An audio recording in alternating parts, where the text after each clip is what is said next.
The weather in South Florida during the month of March has been just spectacular. But enough about the weather. You want to know about baseball. The Mets are just 12 days from opening day. Getting those caps ready, getting the fans ready.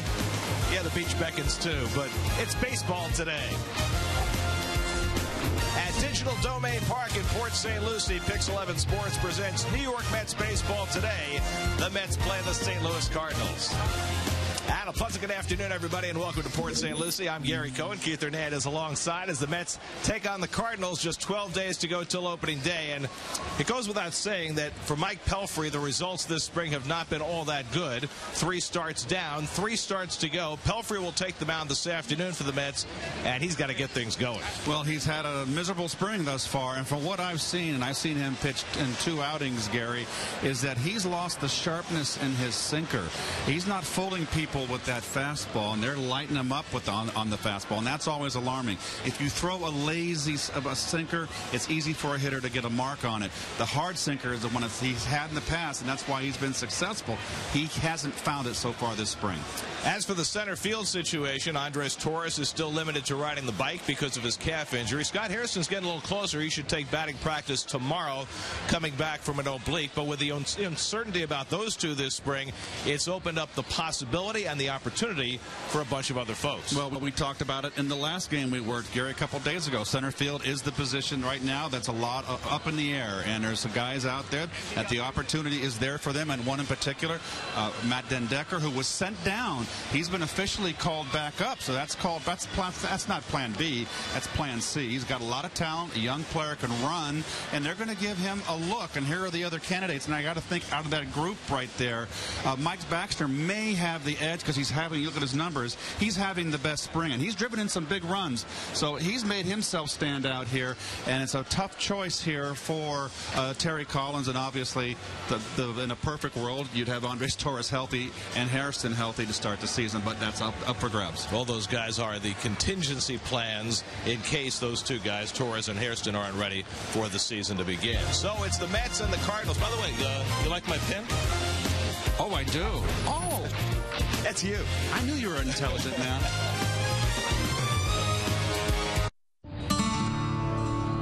One of the biggest rewards in life is to help yourself by helping others. I'm Sonia, a point-of-care navigator for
Baseball is brought to you by Volkswagen. Visit your local dealer and get a great deal during their Safety in Numbers event.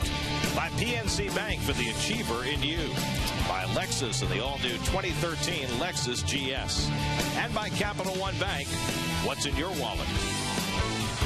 Let's look at the Mets defense, brought to you by Toyota. Hurry in. It's Toyota's #1 for everyone sales event. Jordani Valdespin gets a start at second base today. Ronnie Cedeno at short. We mentioned Matt Dendecker playing center field.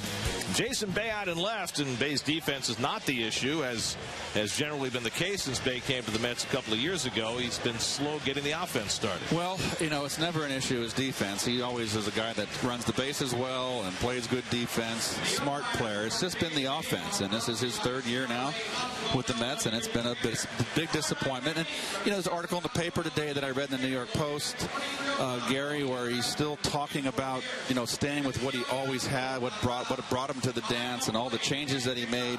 And sometimes I think too many people get into your ear, and then it's, you know, it's paralysis by analysis, by too much analysis. Just go up there and do the things that got you here and try to clear your head. I just think also, too, that he's got to have a little bit of a, you know, he's getting older. We all have that issue when we get older as athletes. You know, are we getting too old? Have I lost it? You know, maybe a little bit of doubt. Let's hope not. The Mets need him to hit. So as Bay tries to stay the course and get himself going, here's who's scheduled to pitch today for the Mets.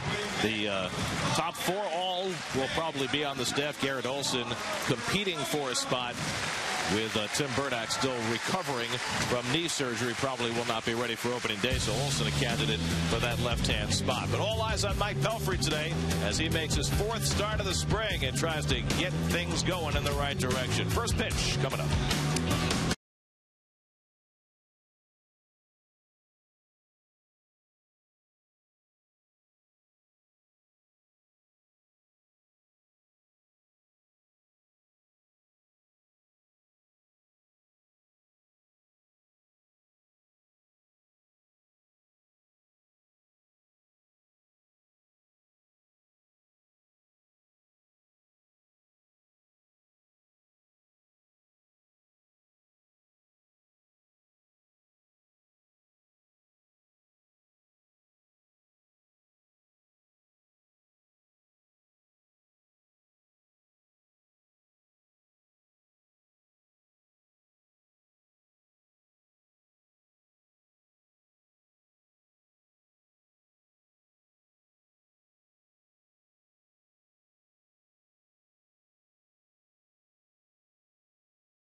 On a spectacular afternoon in Port St. Lucie, here's the starting lineup for the defending world champion St. Louis Cardinals, brought to you by Lexus and the all-new 2013 Lexus GS.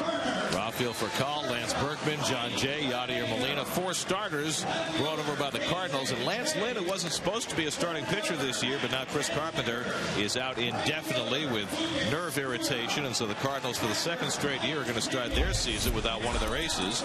Meanwhile, last year's opening day starter for the Mets, Mike Pelfrey, makes his 4th start this spring. Well, the numbers don't lie here. You know, those 20 hits in 9 2/3 have been, he's been hit very hard this spring and having a very difficult time. You see the team batting averages left and right all over, everybody over 400 against him. He, like I said in the open, he's lost that little bit of sharpness in his sink, and this is a very, very big start. He got 3 more starts, and he's a big key guy here. And there's the new manager for the St. Louis Cardinals. Mike Matheny taking over for the retired Tony La Russa. And boy, this is a year of great change for the Cardinals, coming off a World Series championship. No La Russa, no Dave Duncan, and no Albert Pujols. And yet the Cardinals are pretty confident that they're going to be able to compete and maybe be even better this year than they were last year. Well, they got the best record in spring training for what it's worth. They're 12-6-1 in spring, and that's tops in the National League. They're having a terrific spring. They're hitting, and they're getting great pitching. I mean, gosh almighty, Westbrook and Wainwright are having great springs. Yadier Molina, new 5 years, $75 million contract. Well deserved for the guy who I think most people would agree is the best catcher in the game. Well, there's the big guy right there, the hitting coach. He stayed back here. Mark McGuire, of course. So Pelfrey ready to pitch to Rafael Furcal, and the first pitch of the afternoon is a fastball in for a strike.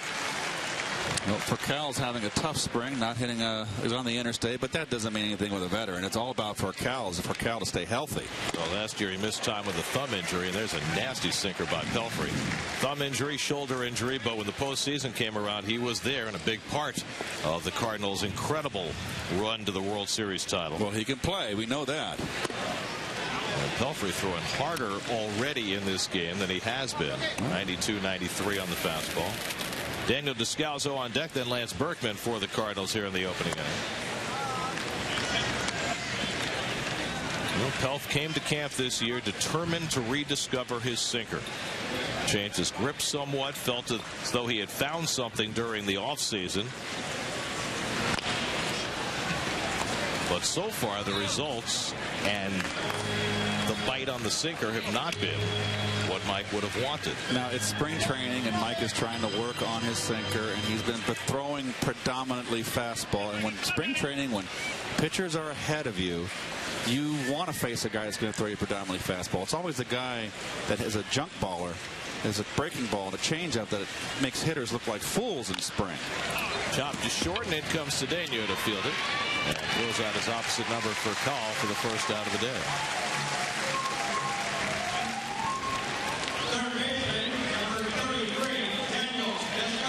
So 1 out and nobody on. Now Daniel Descalso.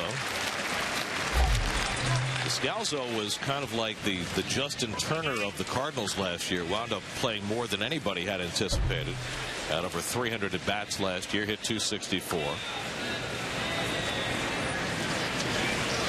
And he lines one, and Cedeno with a nice grab for the second out.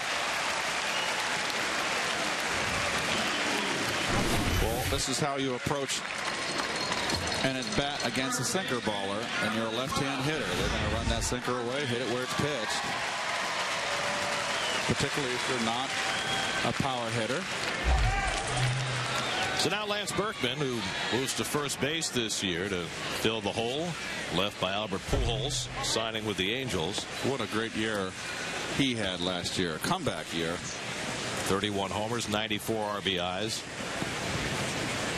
Berkman's been a really good player for a long time. And 2 years ago, when he split his year between the Astros and the Yankees, it was not his best season, but Cardinals took a shot at him, gave him a one-year deal, and it worked out better than they could have ever anticipated. And he lifts one into shallow left. Should be easy for Jason Bay through the sunshine. And that retires the side. So Pelfrey with a strong opening inning gets through it on just 9 pitches. And the Mets will come to bat when we come back.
Bobby O will join us for a while during the ball game today. Bobby, he's lost some weight. He looks in good shape. But I can get out there, maybe contend for that left-handed relief spot. He dresses a lot better for these games than we do. Starting lineups brought to you by Lexus, the all-new 2013 Lexus GS. There's your Mets lineup for today. Jordany Valdespin getting the start at second base. Bay, Davis, and Duda right in the middle of the batting order, where they'll be during the season.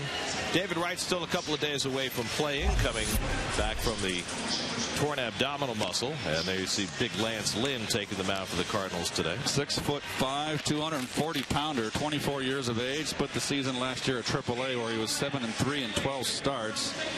Came up to the Cardinals' latter part, was 1-1 with 18 appearances, 2 starts. So mainly was in the bullpen, but with Chris Carpenter now very much in question, that leaves a big spot open in this Cardinal rotation.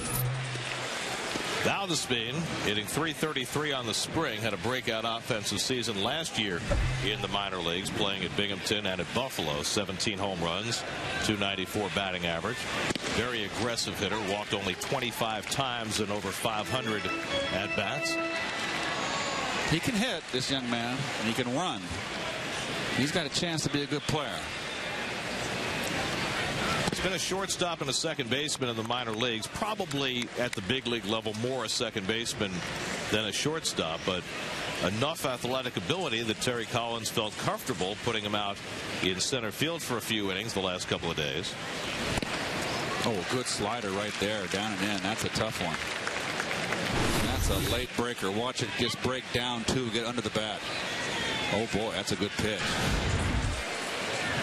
Lynn missed the last month and a half of the season last year because of an oblique injury. As Valdespin lines one into center field, and he's got an opening hit. And continues to hit, doesn't he, Gary? He had a great spring last year. Opened a lot of eyes. After a tough slider down and in. Tries to come inside with a fastball. They miss over the middle, and he's right there to cover it. Beautifully done. Nice swing. And we'll take a look at the defense brought to you by Toyota. Hurry in. It's Toyota's #1 for everyone sale event, Gary. And now let's focus on the defense. Well, shoot, Molina, we know about him. Duh. One of the great throwers in the game. Probably the best throwing catcher in the game.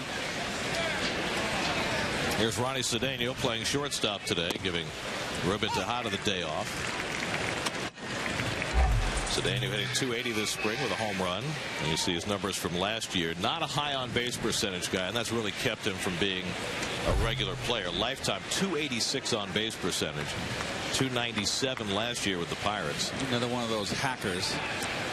But he played a lot in Pittsburgh last year. He had over 400 at bats. Figures to have a lot fewer this year in a backup role with the Mets. He's going to get some playing time, though, because it's a question whether, they're going to have to spell Tejada from time to time. So he's going to get plenty of playing time, and he can play second base, too. Of course, they also will have Justin Turner, so it gives you a lot of options on the infield.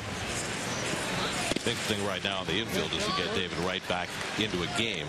But day by day, David gets a little bit closer. He's taken batting practice on the field each of the last 3 days. And he's not going to be on the squad for tomorrow, but sometime in the next few days, he should make his Grapefruit League debut. Now the spin takes off. Cedeno lifts it out to right. And Eric Komatsu patrolling out there, puts it away for the first down. And that was a hit and run all the way there. 2-1 count. The most common hit and run count. Just didn't hit it on the ground. Had the right idea, trying to go the other way. Well, it's a great thing in spring training for a manager to try and figure out who can hit and run and who can't. I think that they're going to have to, the Mets this year are going to have to try to manufacture runs. Well, here's Jason Bay, who we talked about during the open today. Jason trying to get his bat going. Has 6 hits and 25 at bats, looking for his first RBI of the spring. And for someone that wants to pull more, they're pretty much, you saw the defense, they're playing him fairly straight up. You can see right there, the only guy playing Jason to pull is the right fielder. Everybody else is straight up.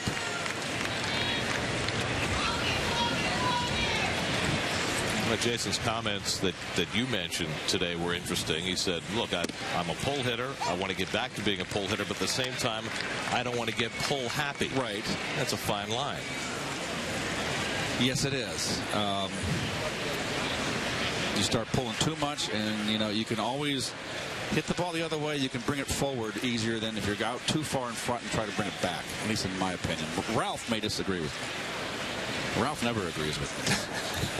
That's what makes it fun. Breaking ball off the plate, and it's 1-1 to Bay.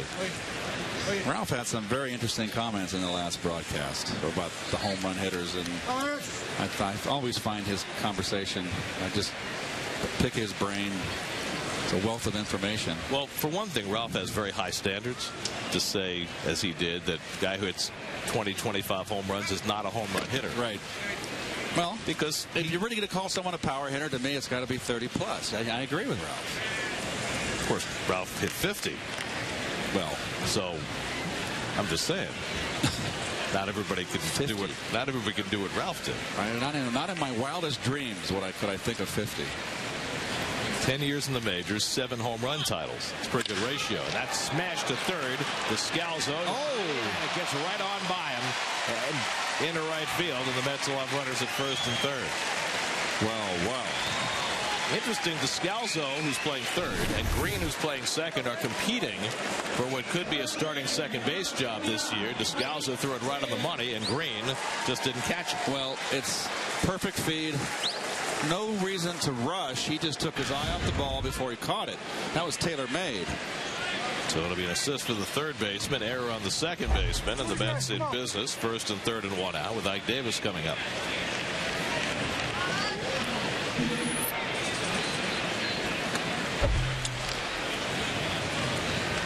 So Lynn will hope for another ground ball.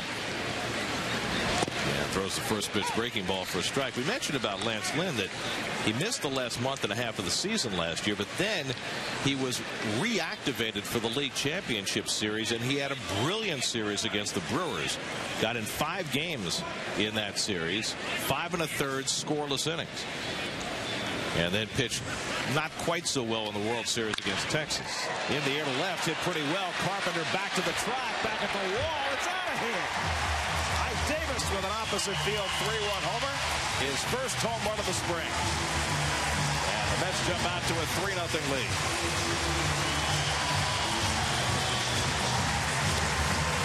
We saw Lucas Duda go the other way against Steven Strasburg the other day, and now we see Davis go to just about the same spot against Lance Lynn. Well, the wind's been blowing out to the left. Let's look at the pitch. It's up. It's on the outside corner. It's just good hitting. See how he stayed back? His whole focus was going into left center field. And with this prevailing wind off the coast that we have had, these easterly breezes, and it's not really blowing that hard today, but it's blowing enough. Anything up in the air in left field is going to get out, although Ike crushed that one. And we've seen enough of Ike over, a season and a quarter in the big leagues to know that he can hit him out to all field. Lynn comes upstairs to Duda, and it's 0-2. It's like Lynn got mad there, and he dialed it up a notch in that fastball. Lynn was supposed to be a valued member of the Cardinal bullpen this year, but now in the starting rotation. Well, the same thing happened to the Cardinals last year in spring with when Wainwright went down. And the guy that got thrown into this rotation was Kyle McClellan. And that didn't work out particularly well. Well, he started out hot, remember, and then it just caught up with him. He's a reliever. And he's back in the bullpen again this year for the Cards. But Kyle Loesch will be the opening day starter for the Cardinals. They'll go with Jaime Garcia game 2. They're not going to pitch Wainwright until the 3rd game. And that's for a number of reasons, not the least of which is the Cardinals have 2 early series against the team that's become their arch rival in the Central, the Reds. And Garcia pitched particularly well against the Reds, and by pitching him game 2, he can get 2 starts against Cincinnati in April. I mean, it's always great to be the #1 guy throwing opening day, but it doesn't matter. Only if no one gets hurt, you're all going to get 34 starts. That's in a perfect world. Yes. Swing and a miss. Good changeup by Lynn, and he gets Duda for the 2nd out. A little off-speed pitch. Is it a wrinkle or a straight change? Oh, little sinker. Little sink action change. Okay. Nice pitch. So 2 out, 3 in, and here's Justin Turner. Not a good spring so far for Justin with the bat, just 5 for 39. Bats here with 2 out and nobody on.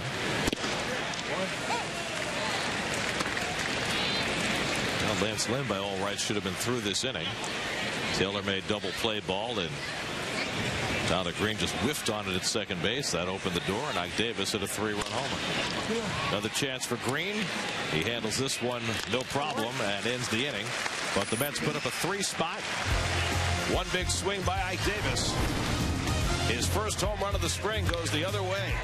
A 3-run bomb off Lance Lynn, and he stakes Pelfrey to a 3-0 lead.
John Jay hitting cleanup for the Cardinals today. They'll lead off against Mike Pelfrey in the second. Mets with a 3-0 lead, courtesy of an Ike Davis 3-run homer.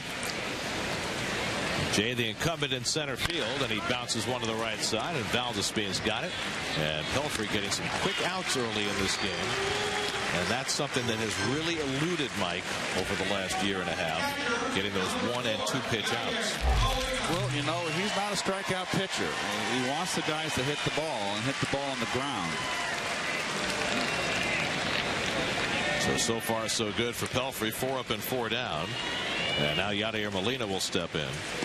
Molina now 29 years old and by all rights the elite catcher in the game.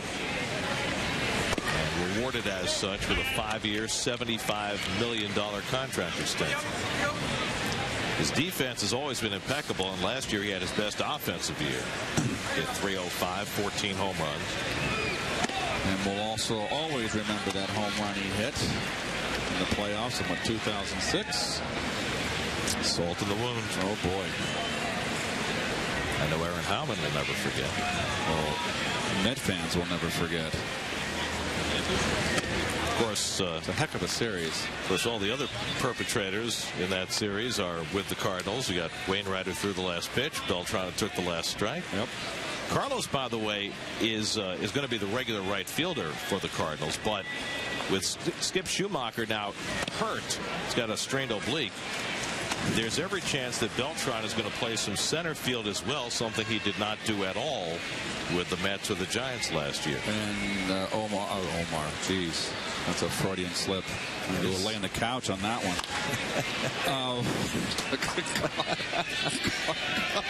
Carlos says his knees are healthy this year, and if he's healthy, he can still patrol center field. Carlos is what, 35 now?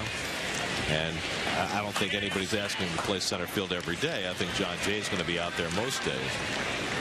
But against left-hand pitching, there's every chance that they will ask him to play center. Lima is down swinging, so Pelfrey comes from behind to get his first strikeout. This is just a fastball away. A little something extra on it. Not much thing. Straight fastball, but put a little extra on it and threw it by him. So far, so good. Well, he certainly is throwing hard. He's keeping the ball down. And this has been exactly what the Mets have wanted to see from Pelfrey. Here's Matt Carpenter trying to win a job on the bench for the Cardinals. Carpenter, a guy who was a third baseman in the minor leagues, but with David Freese now established there, no room at the end, and so they're trying him out in the outfield. Had just 15 at bats with the Cardinals last year, but a real good year in AAA. Hit .300 with a .417 on base percentage and 12 home runs. No relation to the more noted Cardinal Carpenter. Tyler Green would be next.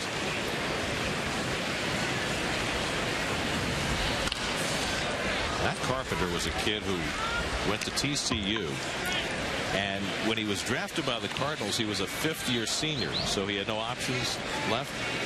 13th round pick, you figure, yeah, get a decent bonus. Signed for $1,000. Really? I got a bigger bonus than him. And that was when a dollar was a dollar. That was back in the days of the long gas lines. What year did you sign? 72? 72, and I got a $30,000 bonus, and I was like the 500 and something pick that year. It was a 40th round. It's a pretty good bonus for a 40th round. You should have seen my summer league in Joe DiMaggio. I tore it up. They were just afraid you were going to go to Cal. Right? Well, that's what my dad told them. Well, it's like we were telling the Chipper Jones Todd Van Poppel story the other day. How Van Poppel was the consensus #1 pick in the draft, but the Braves wouldn't take him because they were all afraid he was going to go to Texas. And so they drafted this kid named Larry Wayne Jones, who, by the way, got the news today. Chipper's going to have knee surgery. He's going to miss opening day. And he heard it running in the outfield in pre-game. Right before his retirement announcement on Thursday. Bay squeezes the fly ball by Carpenter, so no Chipper Jones on opening day at Citi Field. They hope to have him back for the home opener.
In Port St. Lucie, Matt Dendecker leads off against Lance Lynn.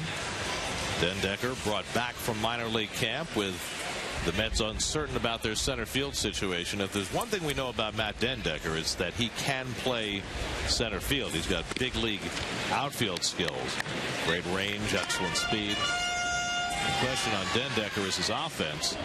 Last year played here in St. Lucie and then got bumped up to Binghamton. hit well in St. Lucie and really struggled in Double-A and wound up striking out 156 times for the year. And so his bat is probably not quite Major League ready. Well, that's alarming when you strike out that many times. When you're a fast guy that looks like he has potential to be a leadoff hitter, you don't want someone striking out that many times. But you know what? I found Double-A the biggest jump from all the classifications, Gary. I had a hard time in Double-A. There's another Freudian slip. Double-A. Jeez. What's going on? You're stuck in the past. Hey, Frank, come on. Not the first time you've been accused of that. Dr. Strange, where are you? Here's the 3-1 from Lynn. He threw a fastball by him and a full count. Mike Nickius on deck, then Mike Pelfrey. But it was interesting to hear Terry Collins, after we watched Den Decker on Thursday play center field, say that Den Decker was going to get legitimate consideration. Here he works out the walk, and he's aboard leading off the second. Well, he's got talent, yes. There's no reason why to have him down the minor leagues. Let him get up here and show his stuff. If he doesn't make the club and go north, the minor leagues go a lot longer into spring training before their season starts. And the fact that he's not going to sit here and ride the pine and get rusty, he's going to be playing. So he's not going to lose any rhythm. Give him a look. Here's Mike Nickius. Hitting .250 with 3 RBIs. There goes Den Decker and a chopper. Burkall will go to first with it and gets Nickius. And again, the Mets putting runners in motion. I wonder if that was a hit and run. I'd like to see that again and see if he looked over his shoulder on that steal. This is where you find out in spring training who can hit and run, who can't. You also find out who misses signs and who doesn't. That'll get you in the doghouse. You miss signs. Of course, new third base coach Tim Tuffle, first year over there at third base in the Mets. Timmy, old teammate. There's Pelfrey, never noted for his bat. 6 hits last year, lifetime .097 hitter, and still looking for that first career home run. One of these days, he is so big and strong, you figure gets one barreled up and it'll go the requisite 330 feet down the line, it'll have one.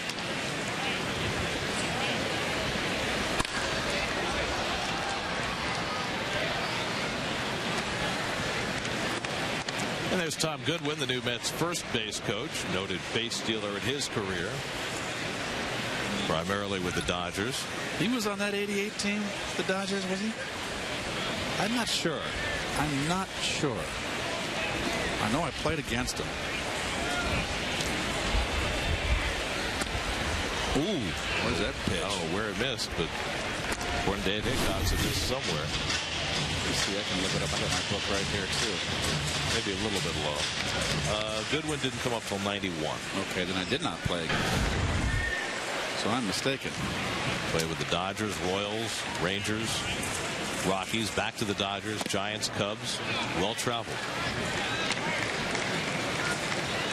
Over 3,800 major league at bats and 369 stolen bases.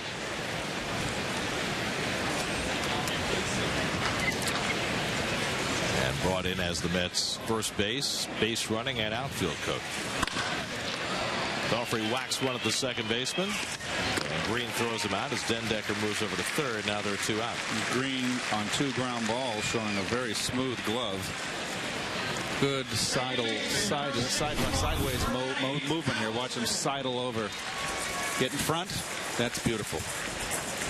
2 hands, too. There you go. It's that simple. I think he's going to be sure of everything after that first inning error. Letting the throw from third base sail by him that led to 3 runs. Here's Valdespin, who got that first inning started for the Mets. Behind in the count, he rifled a single to center field and scored on the Ike Davis home run. And the breaking ball misses for ball 1. The thing about Lance Lynn is when he was a starter, as he was for most of his career, he was a 92, 93 mile an hour guy, mostly a sinker ball pitcher. When they moved him to the pen last year, he was throwing 97 and throwing a lot more 4-seamers. We saw him in a game at Citi Field in the middle of the summer, and he was throwing gas. 6'5", 250 pounds. Grew up in Indiana, but went to Ole Miss. You've been to Oxford, Mississippi? No. Great little town. Is it? It is. Emphasis on the little. Southern charm? Very charming. It's like Savannah. Savannah is such a wonderful city. Savannah, Charleston. Oh, it's just you're looking around for Clark Gable there. You'd be more inclined to look around for Vivian Lee. Yes. But she was nothing but trouble. You know? I try to stay out of those situations. Oh, sure. Now. You're older and wiser. 2-2 to Valdespin. It's taking a little full count with Ronnie Cedeno on deck.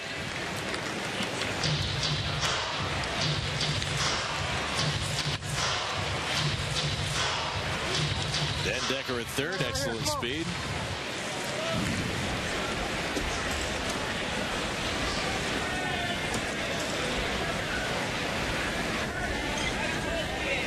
And Lynn with a 3-2, and Valdespin bounces one on the right side. Berkman a long way to get it. Lynn gets over and beats Valdespin to the bag to end the inning. Lead-off walk, one left. Still 3-0 Mets. And we have a late entry.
Follow the Mets with the MLB.com at Bat11 for your iPhone, iPad, or Android. Get spring training scores, stats, highlights, live audio, and much more. Text at BAT to 31826 or visit Mets.com for details. 6 up and 6 down for Mike Pelfrey over the first 2 innings. Tyler Green leads off the third for St. Louis and takes a strike. You know, that's right there is one of the few breaking balls that Mike has thrown, maybe the first breaking ball, and that is. He's never had a great secondary pitch. That's a good hard sinker right there. That's nice to see. I don't think Mike's been able to figure out which is his best breaking ball. Now he came up, he was a curveballer, right? Wasn't he? And they took the curveball away from him. Right. Nice sinker. Ranging wide is Turner. Good quick release, but the throw is high. And Green is safe. Let's see how they're going to rule that. He throws it underhanded, and that's why he gets away from him. Sidearm. That ball handcuffed him when it came up. He never got it in his glove. This is all about hustling down the line. That's got to be E5. He'd have been out. And that's the way they will score it, an error on Turner. This is what happens when you run hard down the line. You force the play. And there you go. So E5. That's the first base runner for the Cardinals. Green aboard. Here's Eric Komatsu trying to win a job as a backup outfielder. He's a Rule 5 pick from Washington, so if the Cardinals don't keep him, they have to send him back. Komatsu originally drafted by the Brewers back in 08, and he flares one to the left, and that's a base hit. That was actually a line drive, Gary. You don't like the flare? No, it wasn't a flare. That was a good, decent hit right there. It's a pitch that didn't sink, stayed up out of too much plate. So that's the first hit off Pelfrey, and now Lance Lynn will come up with 2 men on, a chance to bunt him over. Well, in the first part of spring, they have the DH in the National League, let the guys hit, but, you know, I just think pitcher's got a hit, and you look at the defense, and you can see at third, Turner very aggressively in, and Ike really plays the first and second bunt very nice. I like the way he does it. He's aggressive. Put the pressure on the bunter. You got a pretty fast runner in Green at second base. And that time, Cedeno ran to the bag at second as though he was expecting a pickoff, which was not forthcoming. Well, watch Cedeno here. That was definitely a pickoff. So somebody missed a sign. I would probably say that man right there. And normally the third baseman calls the signals for the bunt defense, but perhaps Ike is just interpreting for Mike. A lot of times pitchers get so focused on their target and what they want to do, they can miss the defensive signals. And of course, Mike's had issues in the past about holding runners, stepping off. He had that balk issue a couple of years ago that he had to deal with. Mike can get in a really good rhythm with nobody on base, but sometimes with men on, he gets a little bogged down. And you can see the defense right here coming a little tighter. That puts a lot of pressure on the pitcher to really deaden the ball. So the Mets are set up for the wheel play this time, and they do run it. And Lynn, as he is instructed to do, was ready to swing away and takes a strike. It's no given here that they're going to let him swing. They're probably going to put the bunt back on. I don't see anybody get there as the signs right there. Jose Oquendo, longtime third base coach for the Cardinals under Tony La Russa, remaining in that job under Mike Matheny. Jose Oquendo, who played as a Met when he was 19 years old. Yes, he was.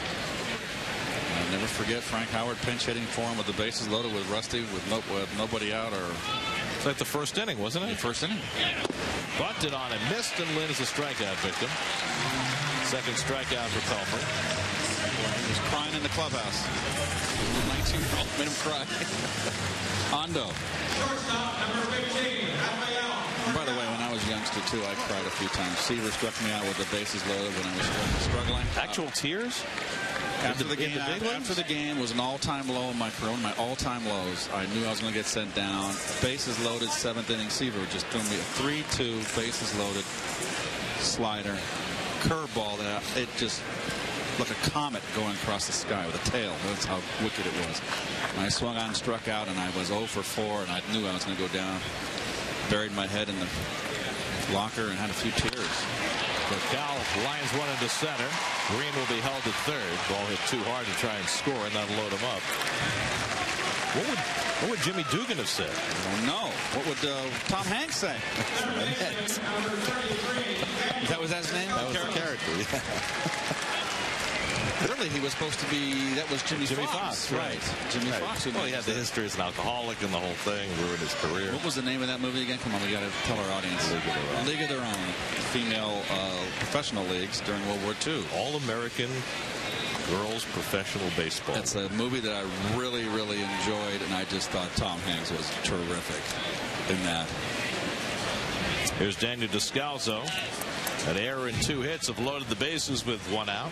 Descalso lined out to short his first trip and takes the fastball outside.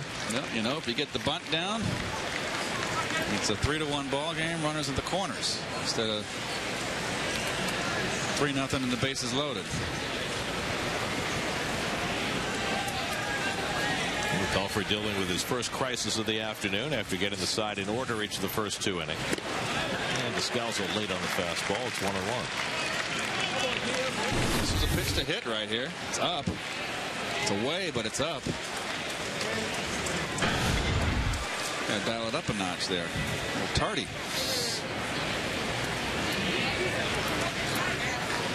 Green, Komatsu, and Furcal, the base runners. They can all move.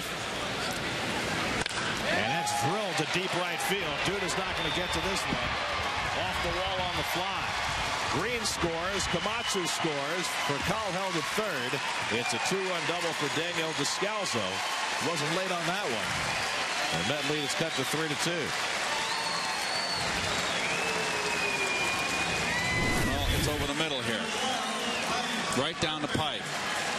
And down. That's a wheelhouse for any left-hander.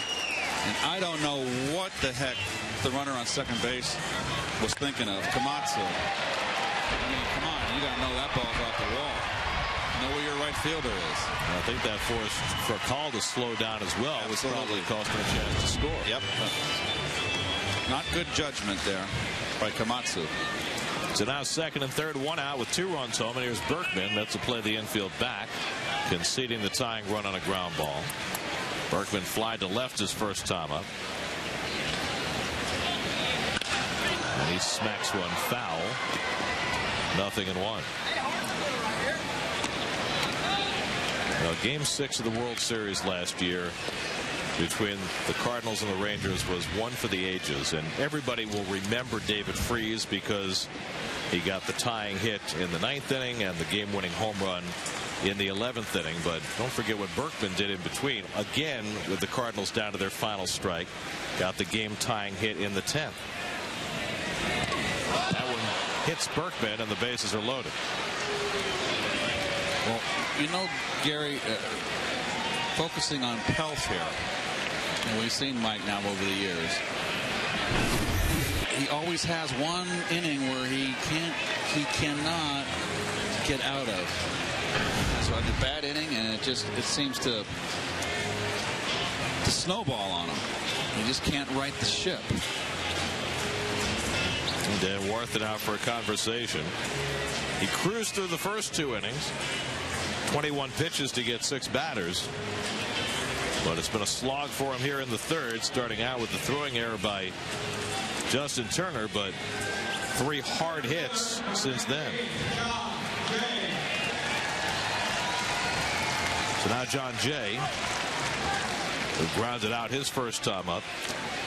Bases loaded for the second time in the inning for St. Louis. And also, remember, this is the second time through the order now. They've seen him once. He's not throwing any breaking balls, Gary.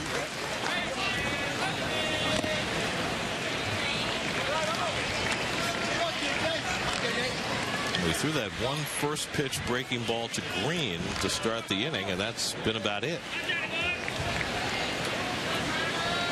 So the focus continues for Mike to be on the sinker, and he's thrown some quality sinkers today.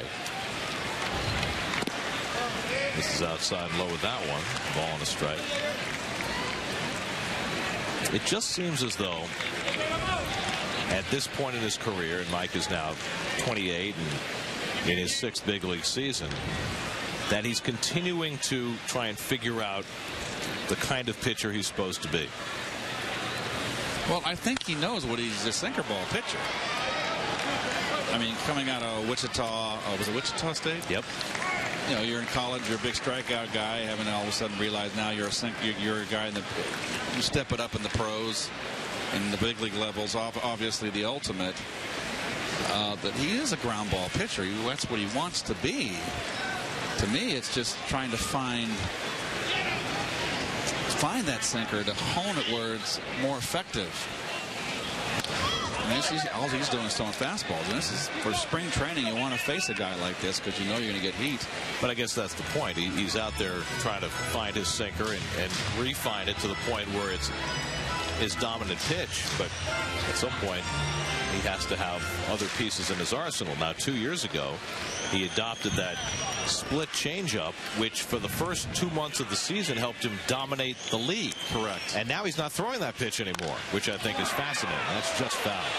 I mean, there was a pitch that was the perfect complement for him, and he got swings and misses, guys, flailing over themselves to try and get to it. Then they started laying off it, and it stopped being effective.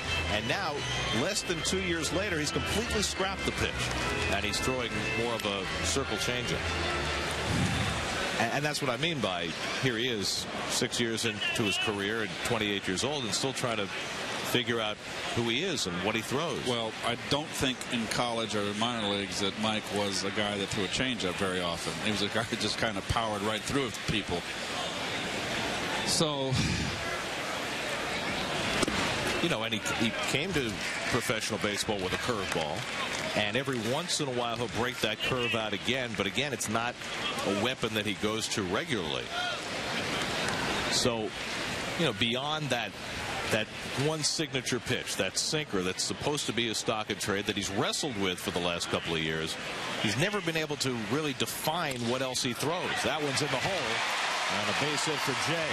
That chases home for Call. Here comes Descalzo. He slides in safely.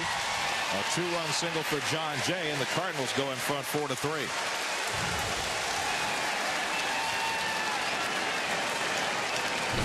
Well, good hitting. He's going to give you the sinker away. Take it away, and that's a good spot. But it doesn't seem to be fooling anybody.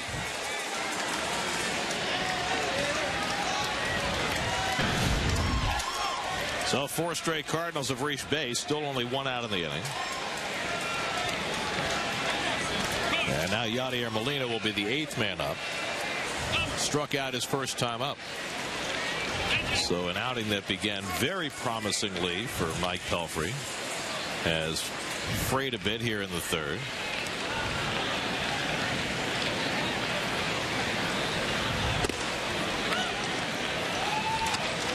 Changing the program a little bit to Molina. Berkman at second and Jay at first with 1 out.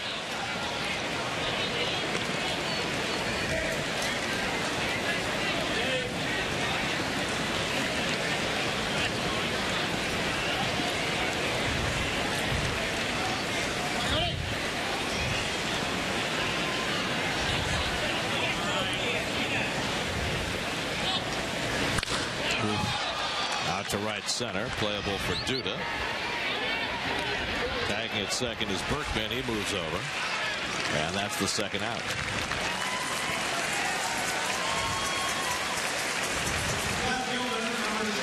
Well,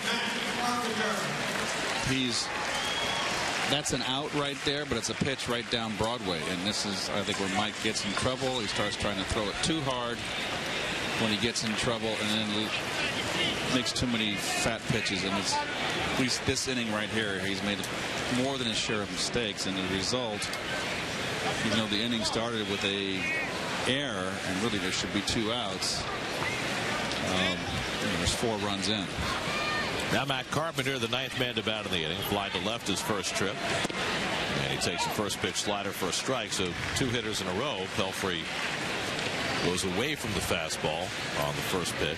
That might have been a changeup. That was 84 in the gun. That might have been a circle change.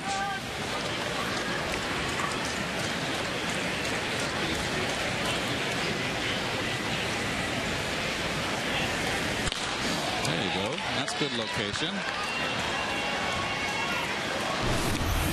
Changeup away. Want a fastball in, and he gets it in. Carpenter's got a big, long swing. I'd stay right where his pots and pans are.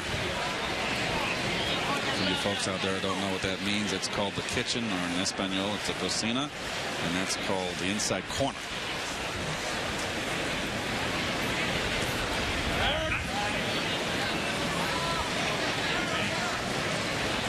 That's as complete an explanation as we've ever had. I'm very energetic today. I don't know why. It's good. Finally had a good night's sleep. I've been waking up like clockwork, like 3:45, 4 in the morning. Can't go back to sleep. So you're getting out and like running 6 miles? No, I terrorize my cat.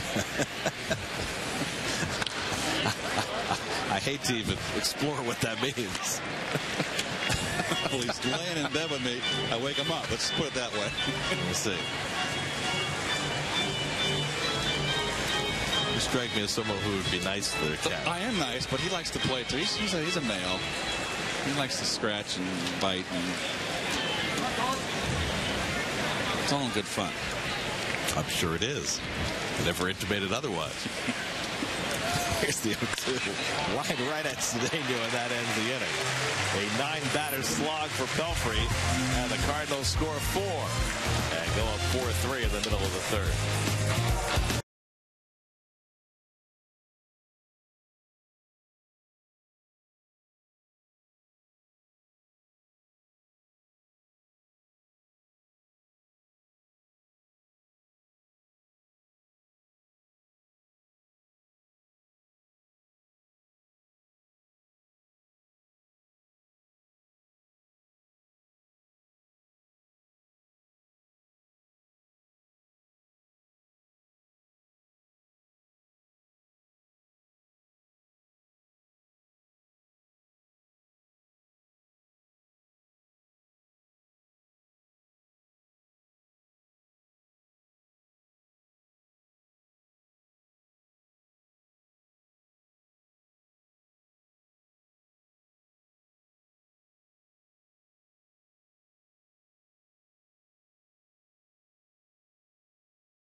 We go to the bottom of the third. Cardinals lead the Mets 4-3. And it is 87 degrees today. It is a hot one today. And another gorgeous day in Florida.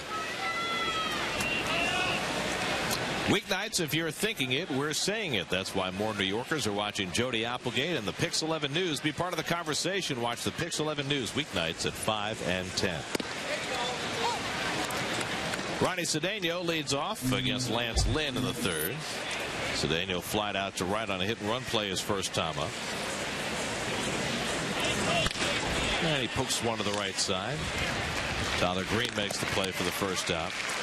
You know, we talked about the Cardinals trying to repeat this year. You know the last time a National League team won back-to-back World Series?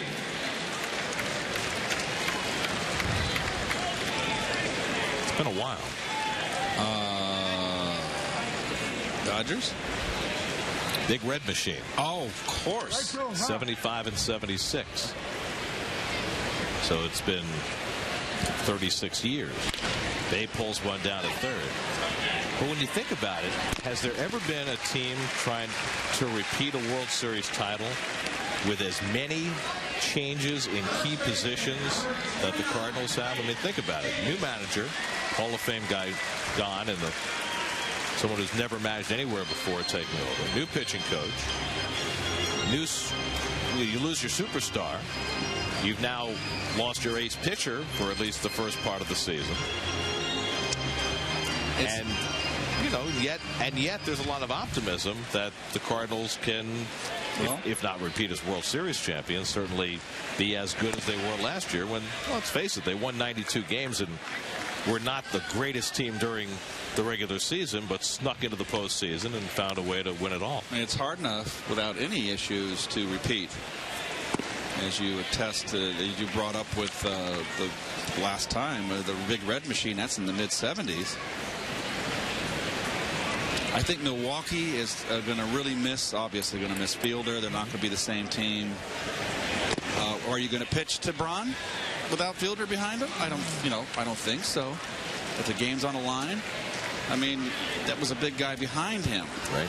And now you're not going to have that big left-handed bat behind him. And that remains to be seen how that's going to play out.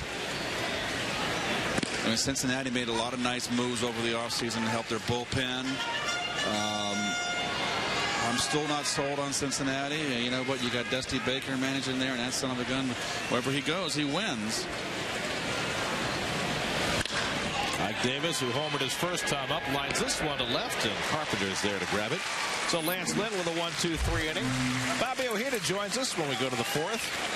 Cardinals lead the Mets 4-3.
Fourth inning at Port St. Lucie on an 87-degree afternoon. The stands are packed. The berm is packed. Just a perfect day for a ball game in Florida. Mike Pelfrey trying to rebound after a tough third inning, and Tyler Green fouls off the first pitch. Green hit the ground ball to third, on which Justin Turner made a throwing error, and that opened the door for a 4-run third inning for the Cardinals. 4 runs, 3 of them earned the result of the error. Pelfrey cruised through the first 2 innings before hitting that road bump in the third. And that's a rocket to left field. Jason Bay's not going to get this one. As it clangs off the wall, Green heads for second, and he's in standing with a leadoff double.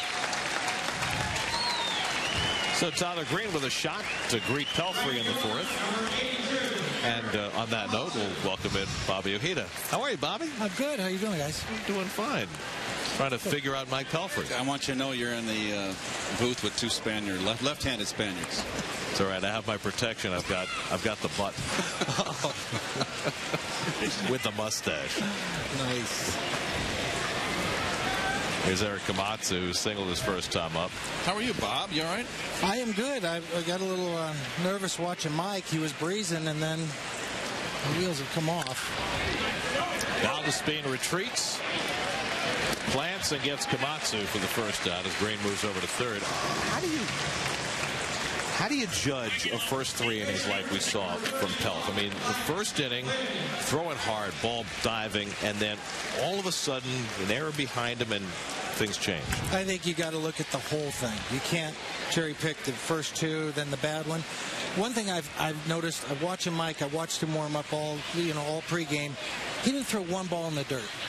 Not one. And here's a guy working on his sinker, needs his sinker, and yet he's not working on missing down. I think that's part of the problem today. He makes mistakes, they're up, out, over, and he's just not missing bats.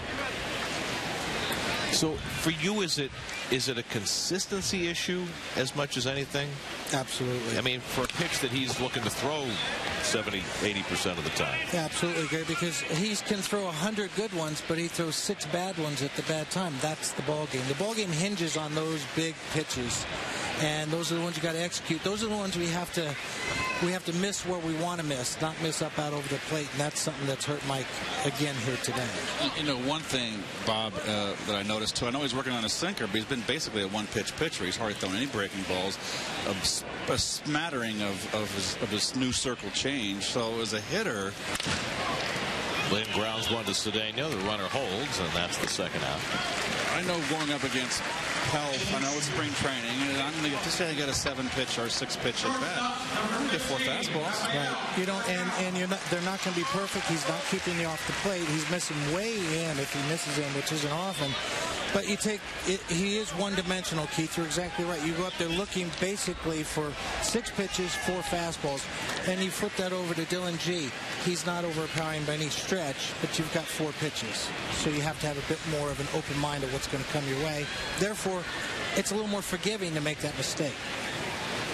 Well, on a positive side here, he's 1 out from getting out of this jam, which would be a very nice little recovery inning for him. Right, nice bounce back. He didn't roll over and just allow this inning to get away from him and quit. So you're right. You know, last inning is over and done with, so if he can save this run right here, he walks out of there feeling pretty good about it. And I like seeing him work out of the windup with a runner at third, because that stretch has been so bothersome for him, and it was again today.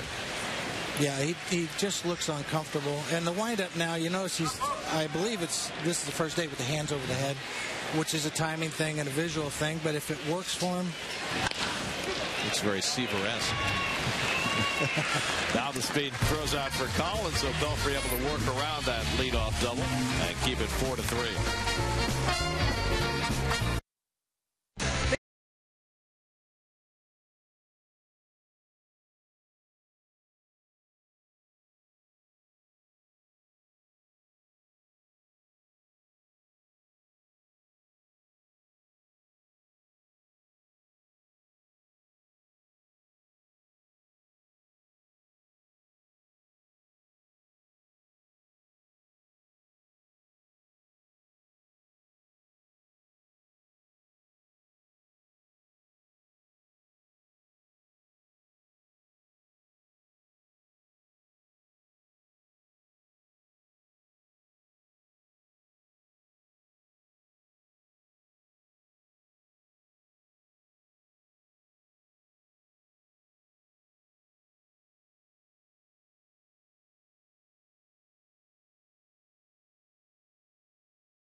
But aren't you supposed to be moving faster? Well, as long as you stay elevated. You don't want to drop. That would be bad. There's a lot of bull sharks out here. You know, they're man-eaters. Like a giant Rapala. Lucas Duda leads off the home 4th inning and takes it wide from Lance Lynn, who gave up a 3-run homer to Ike Davis in the first and nothing since. Duda struck out his first time up. It'll be Duda, then Turner and Dendecker for the Mets in the 4th. And Duda hits a shot out to center field. Jay going back near the wall. It's out of here. Off the batter's eye. What a shot by Lucas Duda. His 3rd home run of the spring, and he's now hit him to all fields. And that ties the game at 4. Talk about legit power. What a blast. And that's not getting any help in the wind. That was a 2-iron. And that was 3/4 or a little over halfway up that backdrop. Down fastball middle. That's his wheelhouse. Full extension. Boom. And that's a pitch I'm not sure he's going to see come April. I think he's proven to a lot of people he can really crush that fastball. So the game back even. Mets with their second home run of the game. They had hit only 8 home runs in their first 19 games coming into today. And that ball has got outer half of the plate, too much plate, and right in the left-hander's wheelhouse. That is one strong man, and that almost went over the backdrop. That was 3/4 of the way up. But it just shows you with the left-hand power bats of Davis and Duda in the middle of that lineup, there's reason to have a lot of optimism about the Mets' offensive production this year. I mean, last year they led the league in walks. They did a lot of things well, high on base percentage, and with the fences shortened and with full years from Duda and Davis, who knows? 2-1 to Turner. And Justin lifts one out to center. Jay shading his eyes. 1 out. Let's check out our Wendy's around the majors. Well, bad news for the Cincinnati Reds. It's the second closer to go down with Tommy John surgery this spring. First Soria for the Royals, and now Ryan Madsen out for the year. Tommy John surgery, and that's going to really hurt the Reds. Terrible injury for Jabba Chamberlain. They said that he lost so much blood that his life was in danger when he suffered this open dislocation of his ankle while playing at one of those bouncy facilities with his son. And you mentioned Soria. Some gruesome injuries for spring training. And we certainly send Jabba all our best. That just sounded absolutely horrible. He's already trying to bounce back from Tommy John surgery. With Dendecker, who takes a strike, 1-1. We're working in his favor. You're right there. He's a fighter. He's had to fight through other things, and he's got another one he's going to fight through. I mean, they are talking about that as a potentially career-threatening injury. I mean, you certainly hope it's not that. Post is short off the glove of Furcal, and Dendecker's aboard. Furcal has made that play a million times. Couldn't come up with the backhand. I know it's spring training. Furcal, we know, is a quality fielder. He just got caught, I think, a little on his heels. And that was a bad hop, too. So that's a play right there. If you get in front and get the quick jump off the bat, that ball takes a bad hop, and you've got it in your chest, and you keep it in front, and you make the play. Second error of the game for the Cardinals. First one led to 3 runs. Here's Mike Nickias with 1 out and 1 on. Nickias grounded out on a hit-and-run play his first time up. Dendecker's very fast, but what they say about his speed is that he doesn't have a great first step, so he's not yet a base stealer. So one of those guys that is good going first to third, scoring on a double from first. Right, and can really cover a lot of ground in the outfield. 24 stolen bases last year, combined single-A, double-A, but he was also caught 10 times. And he put on a little weight. He got a lot bigger up in his chest in the offseason. A lot stronger this year. Be quite a jump if he does make this ball club. That's quite a jump from where he was last year, for sure. Well, if he makes it, it's going to be for his glove. But talking to Scott Hairston today, there's every reason to think now that Scott will be, if not ready opening day, at least close to ready. Torres, I don't know. He has not yet been out of the field. He was just riding the bike today. Well, I can tell you that we've talked, calves are a very, very, very difficult injury. And it bears all of your weight when you bust out of the box. Your first step in the outfield going after a ball. Even on the bases, when you're running, a guy gets a base hit, you have first burst, and it's all that pressure goes on that calf, and you really got to be careful.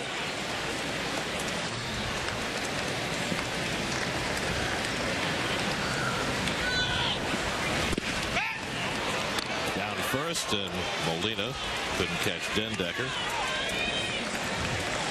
You really have to feel bad for Kirk Neuenhuis, because after all, he would have been the first option, but he's got that oblique injury as well. That's been a problem with him staying healthy in his short career in the minor leagues thus far. Had the shoulder injury last year that cost him the last 2 months. That's an opportunity gone by. Because, if Neuenhuis had not had the shoulder injury last year, maybe he gets penciled in as the opening day center fielder coming into spring training. No, the way it's played out, absolutely. They're looking for somebody like that, and he was a perfect candidate And then this oblique, and I think the oblique is what's so concerning because they seem to be nagging. They seem to don't heal quick, and then they become bothersome as the season progresses rather than go away. Well, look at Hairston. Hairston missed the last 5 weeks last year because of the oblique. Comes into spring training and immediately hurts the same muscle again. Now, as Nikias draws a walk, second walk given up by Lynn.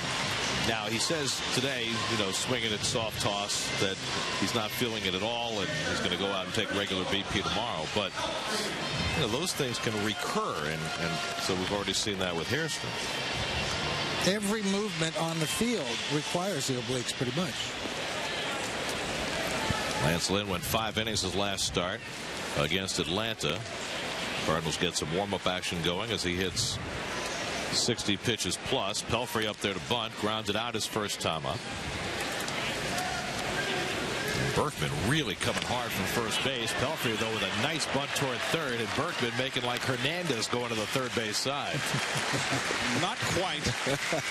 Well, he tried. Brilliant effort. 3-4 on the sacrifice, and he really had to execute this well with as hard as Berkman was coming. And also the third base side, Descalso was putting pressure on him, and that's what you got to do. You got to make the third baseman field the bunt, even though the first baseman does here. Not much you can do about that. That's just a good bunt. I don't even think you make that one to third, Keith, and you were the best I ever saw. No. And I mean that. I agree. Well, he had a fast runner going second or third. Which is a compliment to the bunting of Pelfrey. Yes. Right. You put down the perfect bunt, you're not getting the lead runner. Wes Carter's playing third. That was one of the great moments. That was fun. Cincinnati, correct? Right. Oh, that was that same crazy game with the fight, and wasn't it Roger and Jesse going in the outfield? And Parker drops the line drive to send the game to extra innings. Off of my bat, Franco. I knew he was going to come in, John, with a hard sinker in my hands, and I choked up an extra inch, and to this day I wish I choked up 2 more inches because I'd have had more barrel. He got in a little bit on me. I had a line drive, and Parker one-handed it. Remember, backhand, flank. Yep. Here's Valdespin, second and third, and 2 out in a tie game. 1 for 2 on the day, and fouls off the first pitch fastball. Dave Parker about as scary a guy as you had to face.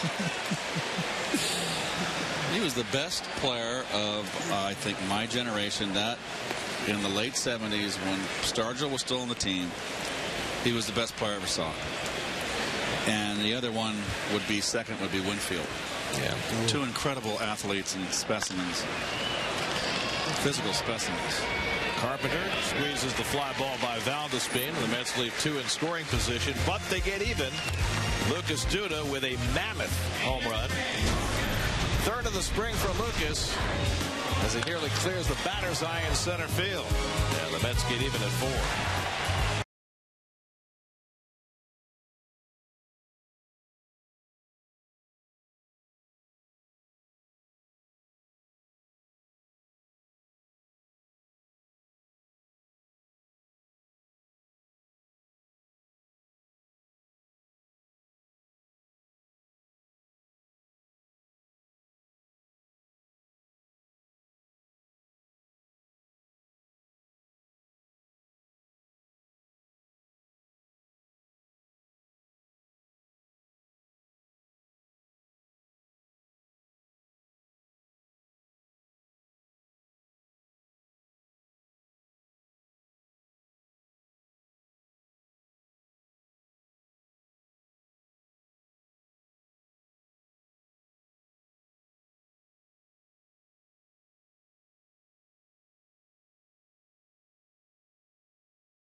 Cheek by jowl on the berm today. There's no room to be had. This ballpark absolutely packed on a hot afternoon in Port St. Lucie. Cardinals and Mets tied at 4. Daniel Descalso leads off the 5th against Mike Pelfrey. Descalso banged one off the right field fence to drive in 2 in the 3rd. Also lined out to short, so he's hit the ball hard a couple of times. Descalso having a good spring, competing for a starting job. And a good changeup by Pelfrey. A sinker there. It's 0-2. But not throwing it as hard as he did earlier in the game.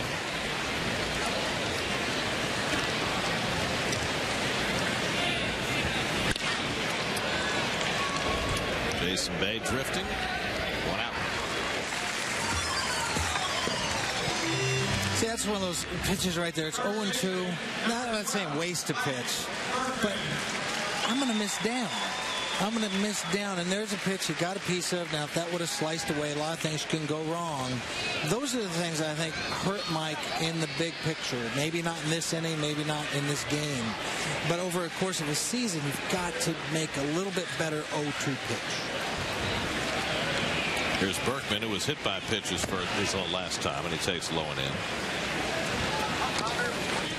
Good strike to ball ratio, better than almost 4-1.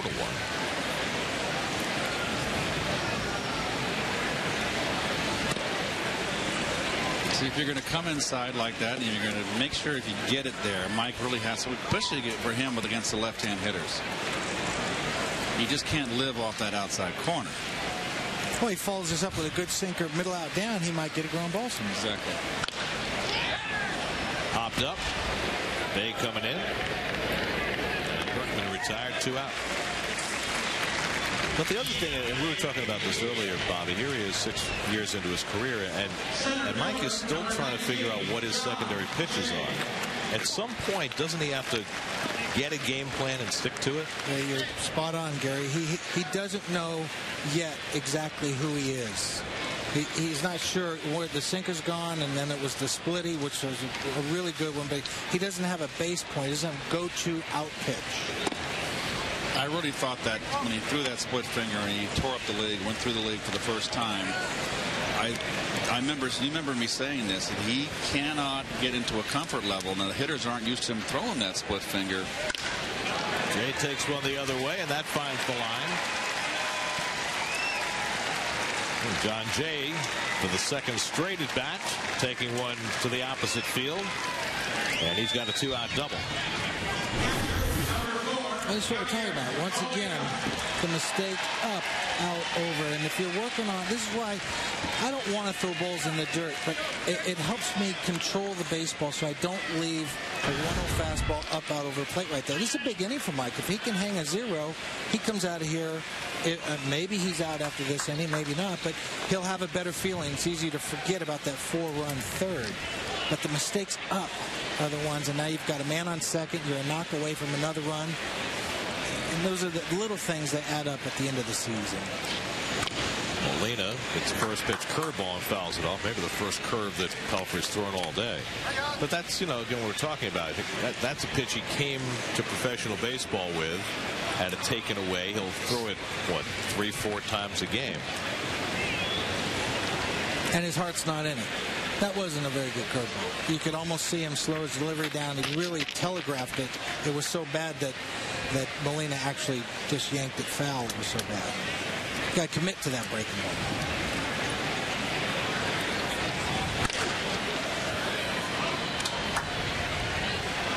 But I guess that's the point, isn't it? That whatever it is that he decides is going to be his secondary pitch, if it's that circle change he's throwing now, whether it's his slider, whether it's his curveball, it's a matter of commitment.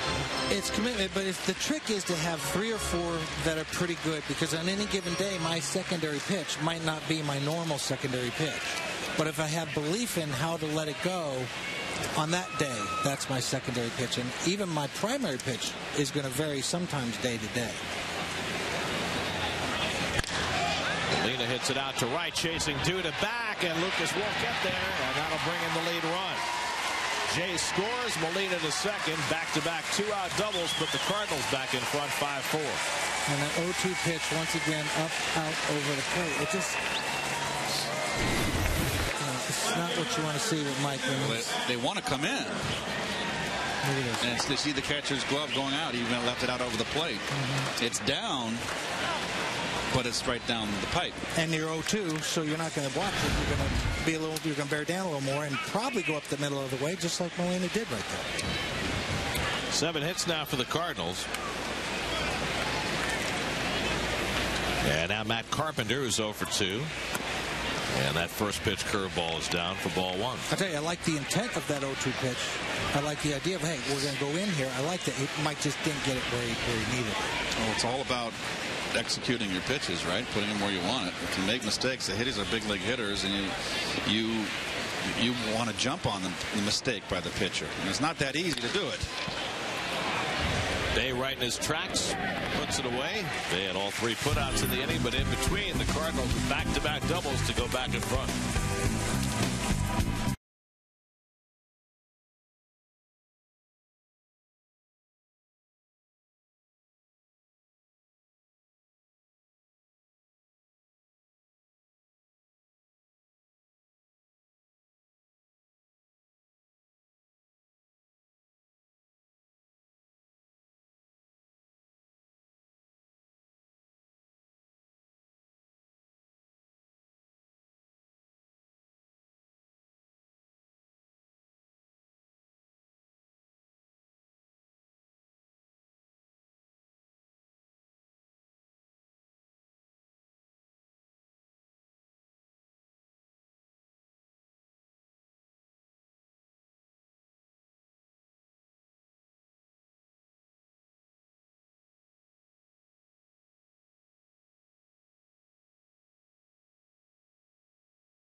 Say, who's that guy counseling the manager? No, I was telling him a joke.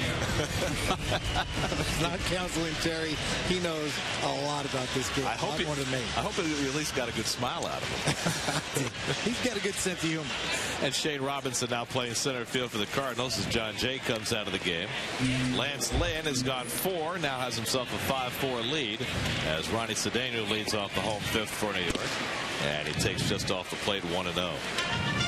We were talking about the Cardinals, Bobby, and last year they lost Adam Wainwright for the season in spring training. Now they've lost their other ace, Chris Carpenter, for an undetermined amount of time because of this nerve irritation thing that keeps popping up for him as Robinson puts it away for the first out.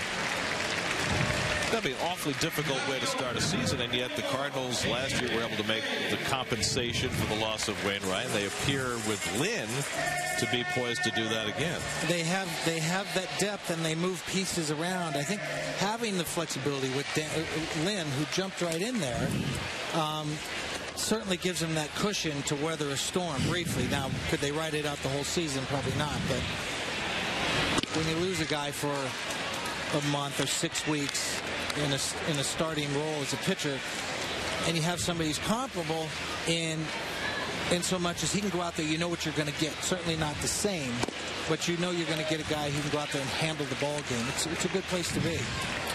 Well, Those are some of the particulars on Chris Carpenter. And, you know, people will remember the way the Cardinals finished off their World Series championship, but they don't get there without one of the greatest pitched games in the postseason I've ever seen. That 1-0 Carpenter-Halladay matchup in Game 5 of the division series.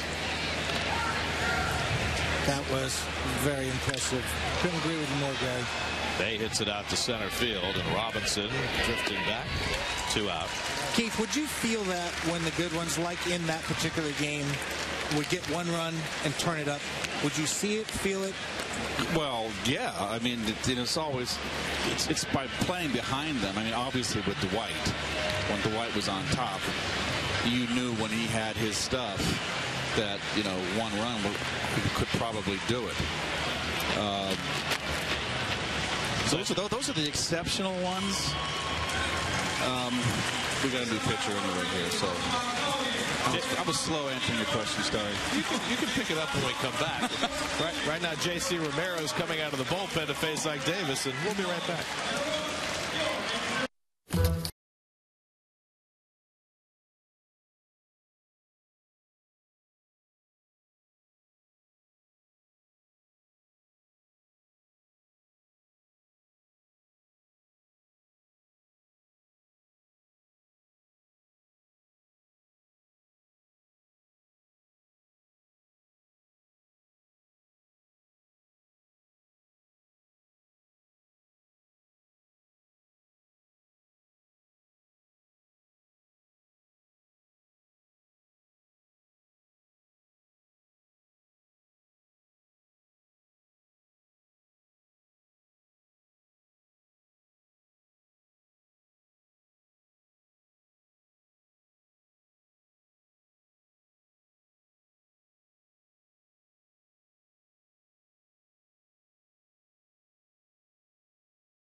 Veteran left-hander J.C. Romero takes over for the Cardinals.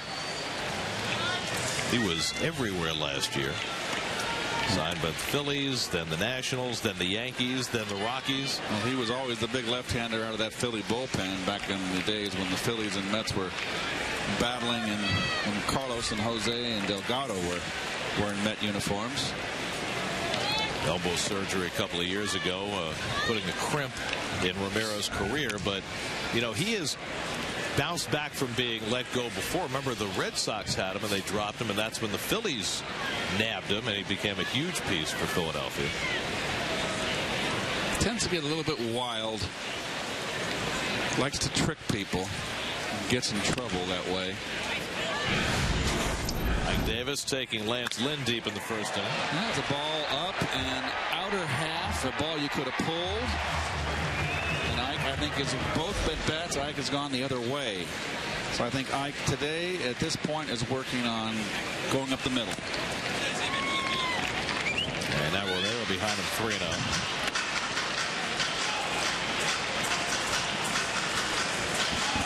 Lucas Duda, who had a mammoth home run his last time up on deck. Then Justin Turner here in the fifth.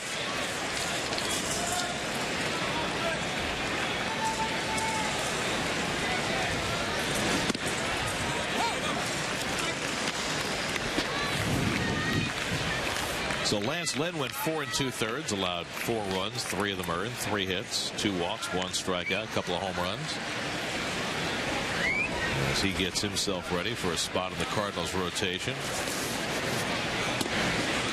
And that just missed ball 4, and so Davis draws a walk. So Romero brought in to get the lefty out, doesn't get the first one. They'll get another one now with Duda. That was a nice at bat.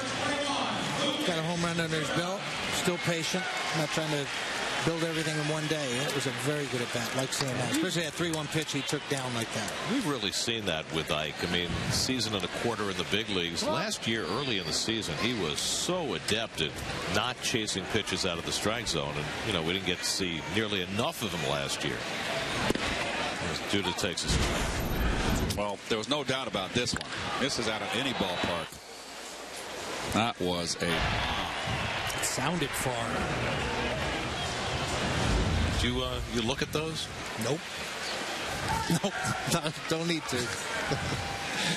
I used to always love those pitchers that when they threw, they knew they gave it up right off the bat, and they would just put their head down, go to the umpire for the next ball. I don't want to watch you run around. I don't want to watch anything. Just give me a ball. That was awful. Next. Right. 1-1 to Duda. Good cut.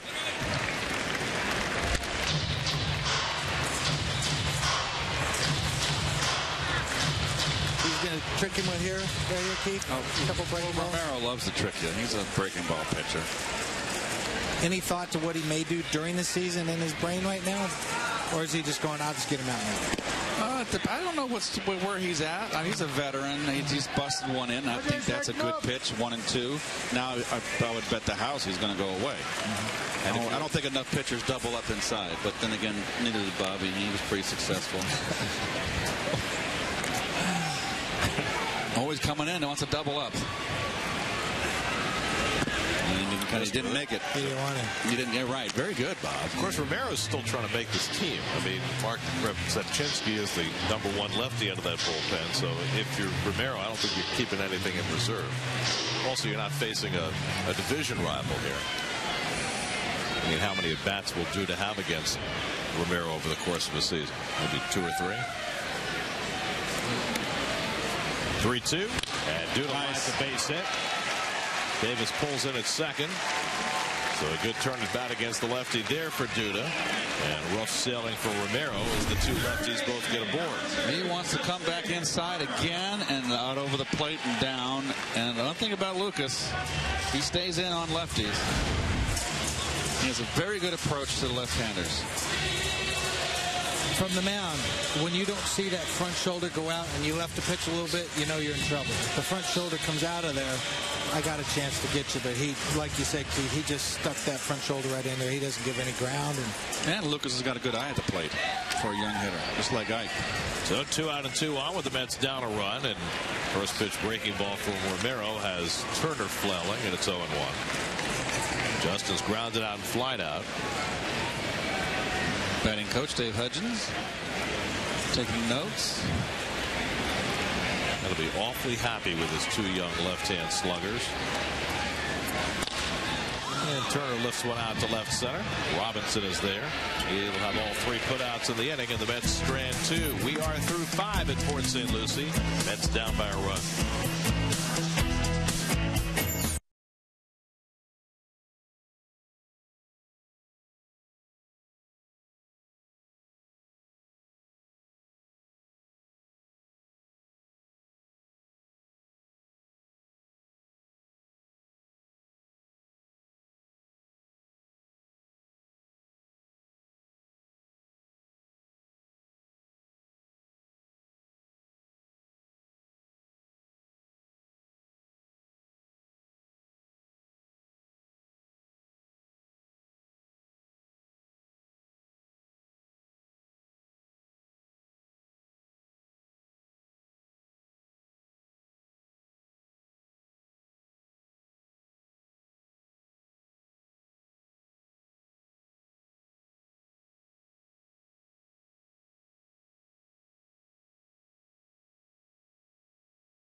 This tour of Digital Domain Park is brought to you by your Tri-State Ford dealers.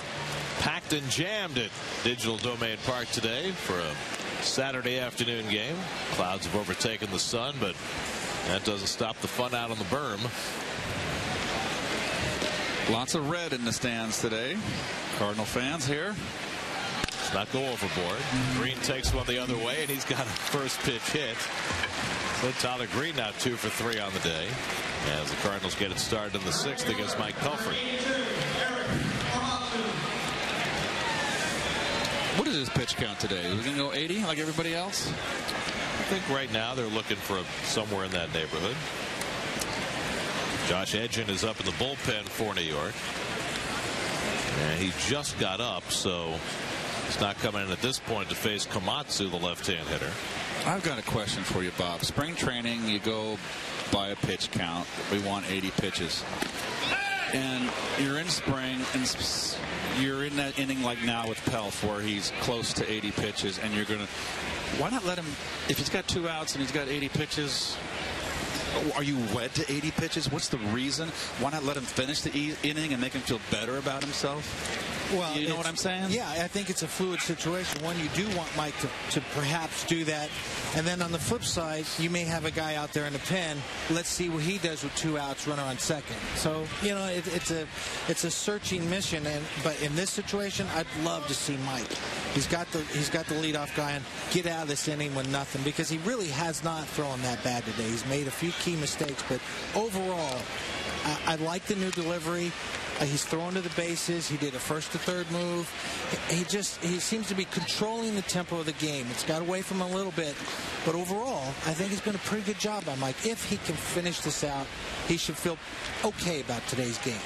He's given up 4 earned runs on 8 hits, no walks. He's been throwing predominantly strikes. Misses with that one, 1-1, but strike to ball ratio has been outstanding today. It's just a matter of where those strikes are settling in the zone. Love to see him look at this game on video and then understand, I've got to get it down, start bouncing some balls, even in the bullpen before the game starts. Get used to missing down. He has no problem missing up. Do you think some pitchers, though, as Komatsu hits it out to left field and Bay is there, do you think some pitchers are reluctant to do that, to work on bouncing balls? Well, you're going to have to buy your catcher dinner. Well, you do with the bullpen catcher, right? I've got to buy him dinner. I'm sorry, but I'm working on things. I'm trying to make a living here, and I'm trying to help my ball club win. So I'm just going to tell you, I'm going to bounce it. Guys, do that. Say I'm going to bounce this one. It's going to be, it's going to be down there. And so it's just part of their job, it's part of their job. He's working on blocking balls, and you have this turf down here too, so it's not like he's going to get bad hops. Cardinals send up Tony Cruz now as a pinch hitter. Cruz, one of the backup catchers for the Cardinals, used as much for his bat as for his mitt, and the curveball from Pelfrey outside.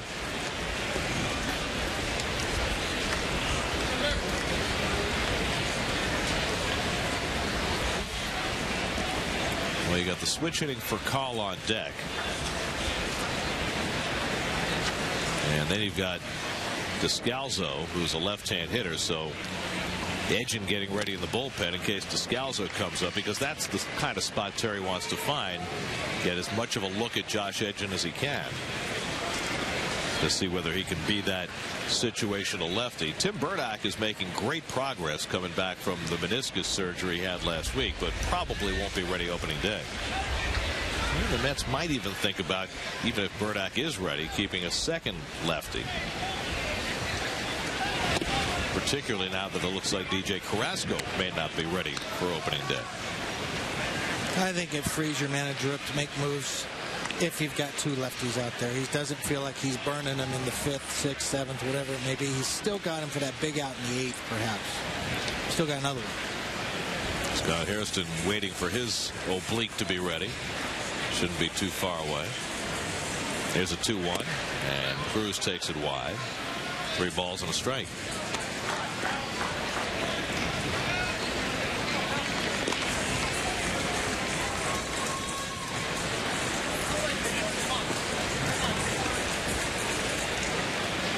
Mike hasn't walked anybody today. He has hit 1 batter. It was Berkman back in the 3rd.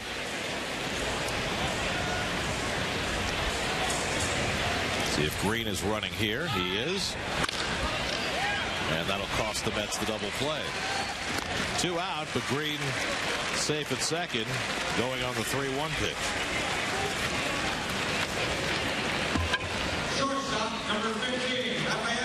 So a runner in scoring position with 2 out. Here's Rafael Furcal, who is 1 for 3, single and scored a run back in the 3rd.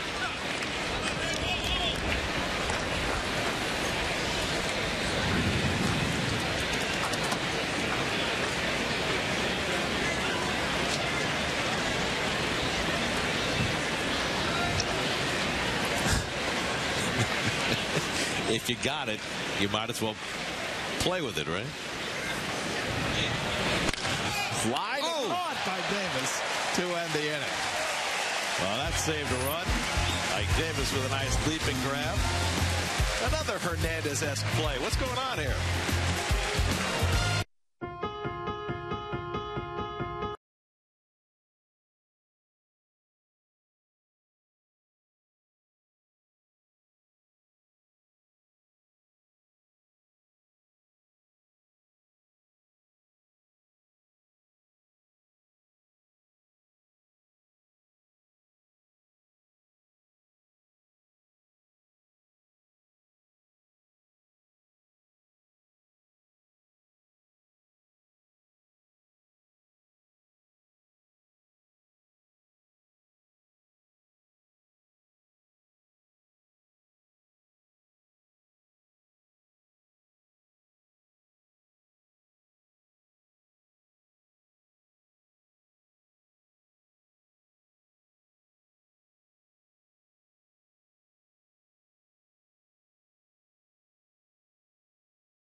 Home 6th inning in Port St. Lucie. Mets down 5-4. Mark Hamilton, the new first baseman for the Cardinals, replacing Lance Berkman.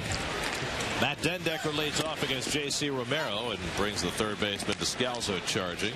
0-1. Dendecker's walked and reached on there by the shortstop. Bobby Parnell now up in the Mets bullpen. Bobby having a nice spring so far. You know, it was certainly a question mark when spring training began, as Green handles the ground ball and throws out Dendecker. It was certainly a question as to whether Bobby Parnell was going to make the staff. After all, he has an option left, and there was a lot of competition coming into the spring, but I think that Bobby has pretty much pitched his way onto the team. There's been a few openings as well. It's worked out well for him, but you know what? To his credit, he's done what he's needed to do. He's got people out. And I think mixed in his breaking ball, which is something they clearly wanted to see. He could have got people out with his fastball, and I don't think it would have got him on this club. But because he mixed his pitches, they know long-term that's where he needs to be. And I was talking with a couple of scouts today, and they've been impressed with his ability to throw his two-seamer, which, you know, he's only going to throw 92 miles an hour. He's not going to pop the radar gun the way he does when he throws his four-seamer, but it's been effective for him.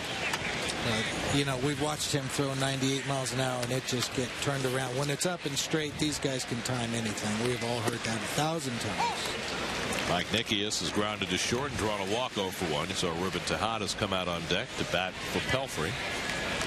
The confident builder for Bobby would be able to let that two-seamer go right down the middle and get a ground ball somewhere. That feels good when you're on the mound. I don't have to be perfect. There's Pelfrey's line, 79 pitches in 6 innings. Had the one bad inning in the third. An error opened the door, and he gave up 4 runs. And, you know, that's hardly a stellar pitching line, but it certainly is a step in the right direction on a lot of fronts for Mike today. I agree. It's not a pretty line, but it is spring training. But I think compared to the last game, drastic improvement. But he's just got to learn from what he saw today against a pretty good hit lineup. And I think he can build on that. I think it's a good. He's got a couple starts left, I believe. Yeah, he should have 2 more. Nickius gets a hold of one out to left center. Robinson back. That's a nice play for the second out. Well, long way to run. Nice over-the-shoulder catch as the big leagues should make that play. Scott Linebrink, the veteran right-hander, up in the St. Louis bullpen. Romero has already gotten 3 outs, looking to get a 4th here as he takes on Ruben Tejada.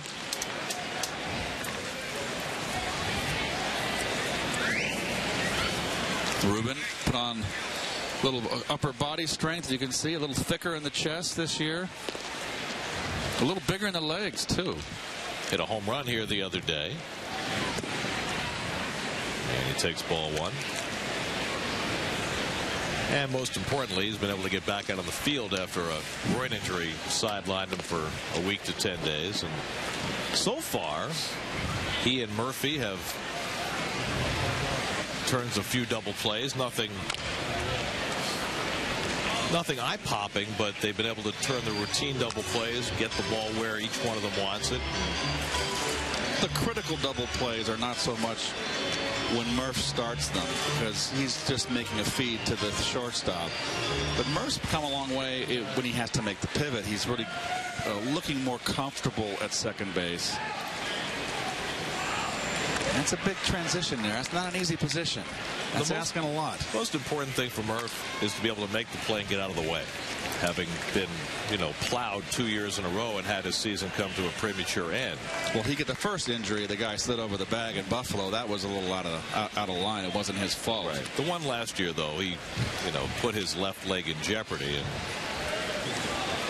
I saw him on field 2 earlier today with Tuffle working on clearing the bag after the swipe tag. And we played with Tuffle. He's actually, I think, a very good guy to teach him, because he's not incredibly Tuff's not the greatest athlete in the world. Neither am I. But Tuff made it work. And he was a big leaguer for a long time because he maximized his tools. That's what Murph has to do. Not be anybody else, just maximize his tools. And the other guy talking to Timmy that he mentioned in reference to Murph, a guy who's not the most athletic guy around the bag, and is Jeff Kent, who had a long career playing second base and avoided injury, even though he was kind of mechanical around the bag.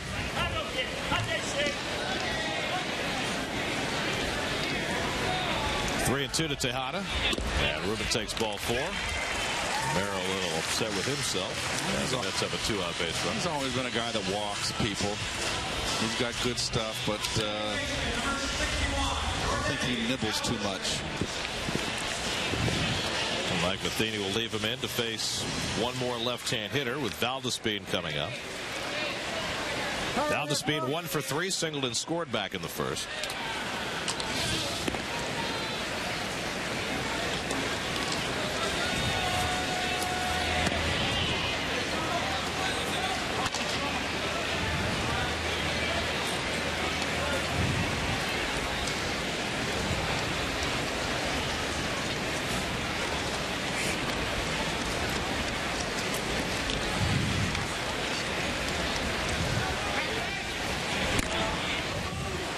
Weight's going to slow him down at all, Keith, or you think he's just filling out that young body? I don't, well, he's not a speedster. No.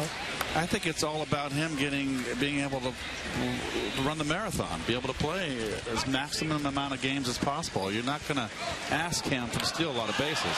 Romero picks him off, but Hamilton drops the throw. And so Tejada has a stolen base. Well, he did everything right here. You come to the pitcher. You got him picked off. Come to the pitcher. Cut the angle down the throw. Just like that. And that frees up your throw to second base. Even come harder. A similar error that in the first part of the ball game, that double play ball that Tyler Green made. You take your head off the ball before you catch it. Your eyes off the ball. 2-0 to Valdespin.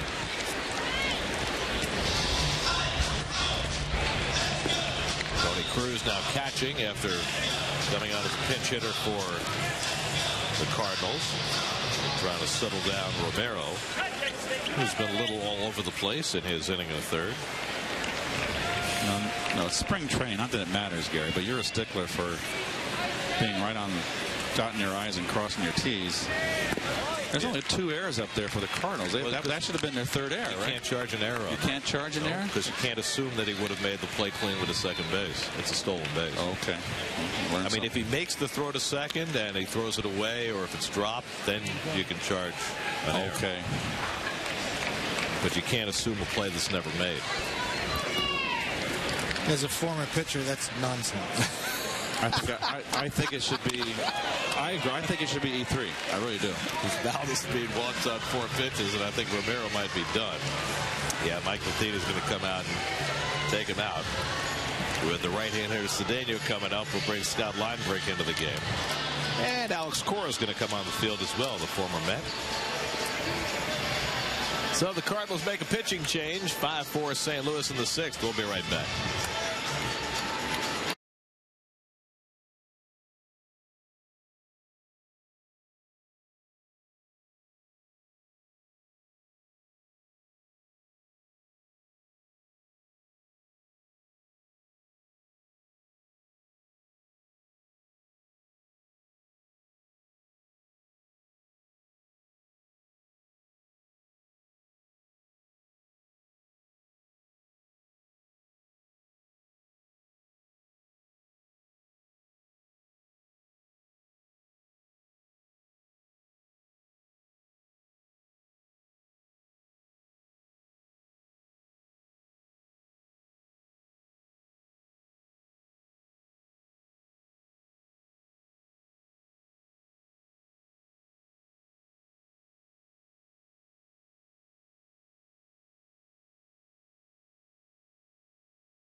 Shortstop for the Cardinals.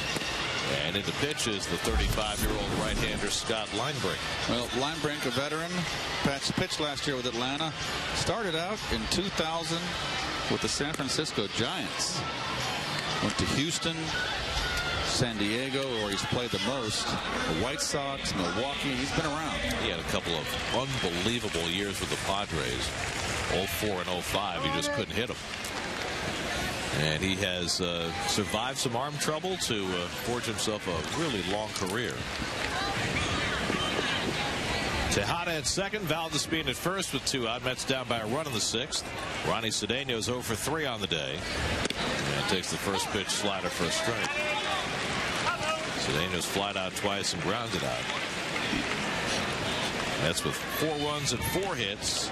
All their runs coming on a pair of home runs, one by Ike Davis, a 3-run shot in the first, the other by Lucas Duda in the 4th. And that one gets behind Cruz, and the runners move to second and third. Looks like a catchable pitch.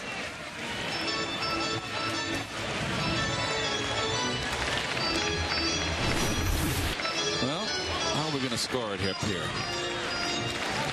It's got to be a pass ball, huh? It's the difference not having Molina back there, huh? Yadi Molina caught the first 5 innings for the Cardinals. So a base hit here could give the Mets the lead. 1-1 the count to Cedeno.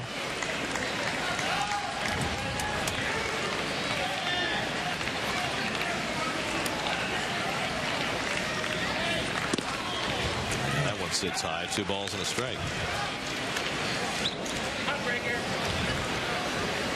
Jason Bay in the on-deck circle. You know, the Braves opted not to bring Linebrink back this year, and it makes you wonder about that Atlanta bullpen with all the work that they heaped on those young pitchers last year, Venters and Kimbrel, and you throw O'Flaherty into that mix too. You wonder whether they're going to be able to duplicate that this year. Charging hard. Nice play by Descalzo, but he throws it away, and that'll give the Mets the lead. 2-run score. Cedeno winds up at second, and it's 6-5 New York.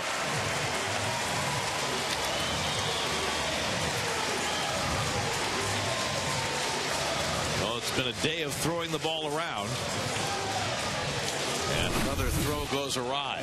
So really the fourth miscue for the Cardinals, very uncharacteristic of Cardinal teams, but it's spring training. It's got to be a base hit and an advancement on the throw. So the backhand runner is an unearned run. And you go back to what Gary said. Molina back there, the ball may not go to screen, ball isn't going to screen. It's the little things that those great players do. And Cruz can't knock that one down, and that'll send Cedeno over to third on the wild pitch. By the way, they have now put up a hit to go with the error. I was going to say there's going to be some tough scoring. They're going to make an error all the way, but they do say hit and error, so it'll be 1 RBI for Cedeno. And now he's at third with a 1-0 count to Jason Bay, who's 0 for 3 on the day. So 3 Cardinal errors, 1 for the Mets. They've all led to runs.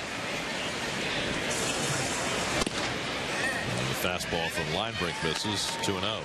Getting back to the Braves, you wonder about the ability of those young pitchers to come back, and they did fade down the stretch last year after all that work and be as productive this year as they were last year. Well, they've been touting their young arms, in their minor league system, and they got a lot of young kids that are fighting for a spot in that bullpen. Well, this guy, is having Tommy John surgery. He's out for the year. Tehran's not pitching particularly well. Delgado's not pitching particularly well. Hudson's out until May. So, the strength of their ball club last year was their ability to finish games. And if that's diminished, you wonder about that team as a whole. 2-2 now today.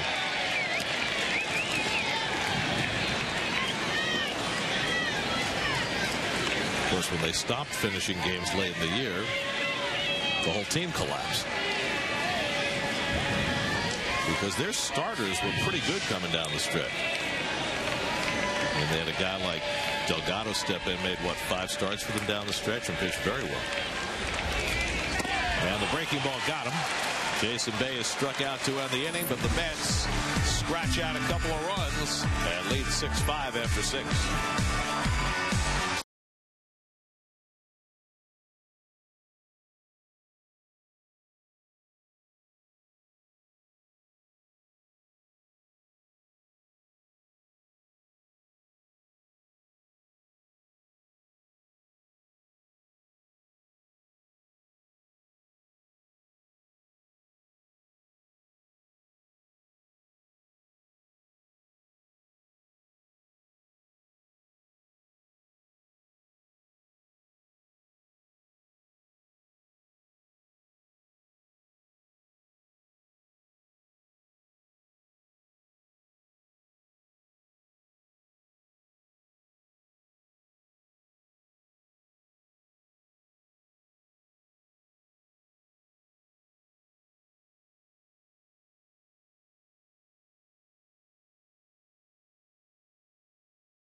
Changes for the Mets as we go to the 7th inning. Rob Johnson comes in to do the catching, and Mike Baxter takes over for Jason Bay in left field. And Bobby Parnell will pitch the 7th for New York. Well, Bobby working on the variety of pitches. We all know he's got the fastball, but talking a little earlier about the two-seamer, this is something that if he can accept that is what he's going to need to do at the major league level, the sky's the limit for Bobby. He's just got such a great demeanor to be in the bullpen, and the talent's there. He's just got to get it out of the middle with some movement. Daniel Descalso leads off and takes a strike, and we're very pleased to be joined from the Mets dugout by Scott Hairston. And Scott, bring us up to date on where you're at and how far away you might be from joining the fray here. Well, today went well. I hit in the cage. I took about 40 swings altogether. I started on the tee, and then I went from the tee into soft toss. So that all went well. The last 5-6 swings I took were game-like swings, and I didn't feel anything at all. Scott, there's been so much conversation over the last few years about what seems to be an epidemic of oblique injuries for ball players. Having had this injury last year and again this spring, have any insight as to why it seems to be such a prevalent injury now?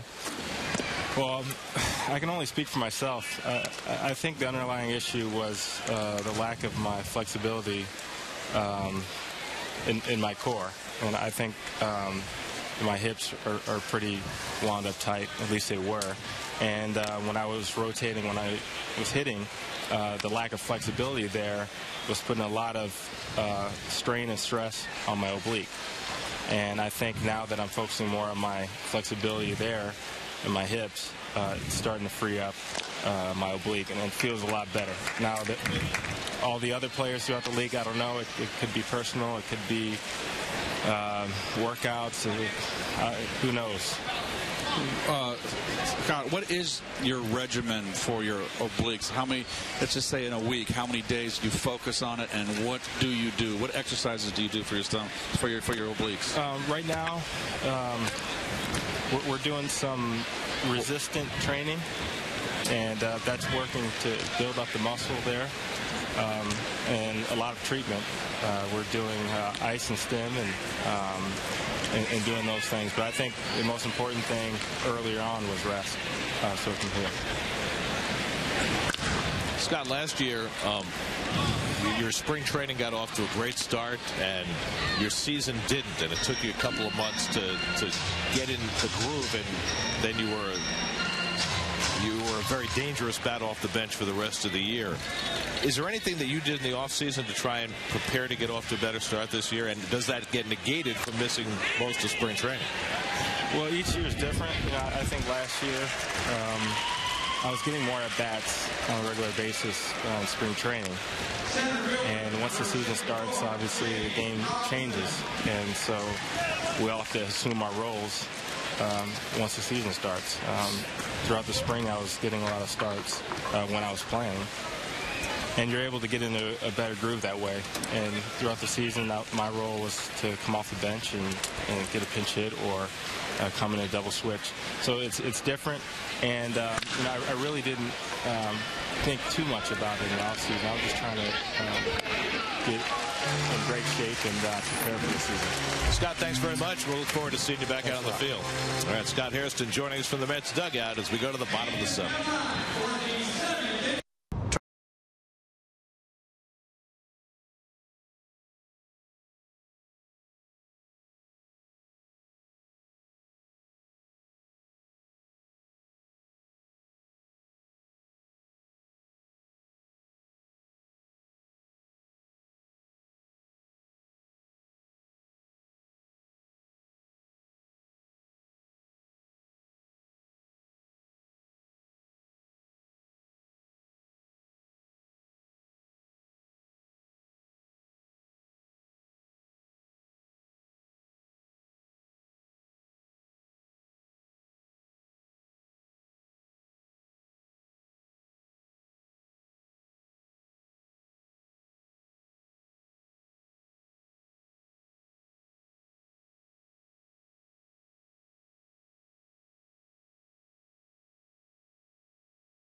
From the best seats in the house with unlimited food and beverage in the all-new Champions Club at Citi Field. For information on this exclusive game day experience, visit Mets.com or call 718-507-TIXX. Ryan Jackson takes over the shortstop for the Cardinals, and Alex Cora slides over to third as we go to the bottom of the seventh. Scott Linebrink, who finished off the sixth inning, stays on for the seventh to face Ike Davis, who hit a 3-run homer off Lance Lynn, hit it the other way back in the first inning. He's also drawn a walk. He's 1 for 2 on the day. Keith and I have been very pleased this afternoon to be backstopped by Bobby Ojeda here in the booth. Takes the pressure off. Right. Let Bobby do the heavy lifting for a bit. Those starting pitchers, they're once every 5th day. It's about time. I must have a tea time or something by now. I'm usually left the game by now. Well, let's lean on you right here. While we were talking to Scott Hairston, Bobby Parnell went out and threw a very efficient inning. Fantastic inning. He just looks composed. He's got the movement. He looks like he's pitching to both sides of the plate. He's not just running it up there to light the gun. He was 92, 93. Bent a few in there. And if he can do that, what a plus. What a plus he's going to do for this ball club, because you know what to expect. You don't see emotions. You don't see him getting caught up in things. And when you send somebody in from the bullpen, I'd like to know about what you're going to be. And if he can do that, oh, what an addition he'll be. Well, you know, the reason why the Mets haven't given up on him or dealt him is because you don't come across an arm like that, you know, every day. And it's just, when is it going to be that year or that month or whatever, that game, when he gets over the hump? Because he's got the arm to be, he should be lights out with that kind of arm. With that kind, absolutely. He can pitch like this on a day he doesn't feel so good, then turn it up when he feels good. Just incredible. I think Dan finally maybe got to him and said, look, you got to pitch. I know you've got the great number one, but you've still got to pitch. And if he can do what he just did, I was so impressed with that inning right there. It's the type of thing they need out in that bullpen, consistency, and that was beautiful. 3-2 to Ike, and he fouls it away. So John Roush up in the bullpen next. And you know, Frank Francisco is going to go into the season as the closer for the Mets, but you know, I don't think there are any guarantees over the long term that Francisco is going to close all year. And I know Parnell struggled with it last season, but you know, if he progresses, do you see a scenario where maybe he gets another shot at that role down the road? Well, you know, anything down the road is always possible. And it's way too soon to see if that's where he's going to play out. But perhaps in the middle he becomes comfortable and that becomes his role. And that's such a nice bridge to have with today's game, 5-6 innings. But you've got a guy, if he can pitch like that, he's not a one-inning pitcher. And I think it behooves them more to throw him 2 innings because he'll be freed up to pitch more than throw. Davis finds the hole, and Ike is aboard for the 3rd time today. Boy, he's had a good day at the plate. And that'll be the end of Ike's afternoon. Vinny Rotino will come in to run for him. So Davis goes 2 for 3 and a walk. Made a nice lunging grab at first base. That's a complete day of work. Well, Ike was really waiting nicely, nice patience at the plate, but good balance. So it seems like he's getting into his rhythm here, which we're getting down to the, what, we got 11 games after this. It's a little bit too early to turn it on right now. You kind of want to dial it back and hit that groove with around 5-6 games left of spring. Here's Lucas Duda, 2 for 3 with a long home run to center field. Well, what does that mean exactly, turning it up? What are you doing when you turn it up to get it ready for opening day? The good Lord only gives you so many hits in a hot streak. You don't want to waste them down here. So you want to get hot the last 5-6 games, and you get that rhythm right then, and then you just carry it right into April. But so what are you doing this week? You're not trying to make outs? Well, if you're a veteran and you've played enough and you're ready to go, you just tell your skipper, you know, I feel good. Can I back off? You can go and take BP. Let someone else play. But you can only take one of those days. You've got to play. There goes Rotino, and Duda fouls it. Also, how many days before opening day are you putting it in full throttle? in a perfect world, now by full throttle, I mean, it's not that's the wrong term. It's how you feel at the plate. I mean, you're always, every at-bat you have in spring training, you are focused on trying to find your groove. And how many guys have we seen have these awesome springs and they start April and they're in a slump? So that, it's in a perfect world, you want to turn it on, and not turn it on, that's the wrong term. You want to find your groove with around 5-6 days left, and then it carries right into the season. So Mark Zepchinski up in the bullpen for the Cardinals as Duda takes it high. It's got to be totally different for a pitcher, right? Getting ready for the season. I would think every start's important, right? Not early. Not early. It's the same thing. I don't want to burn my good games down here. I don't want to see a bunch of line drives flying at people either. But I want to hit my stride. And much like a hitter, you start to see the ball really good that last week. I want to feel the ball really good and see it end up where I wanted it to go. My intent of that pitch.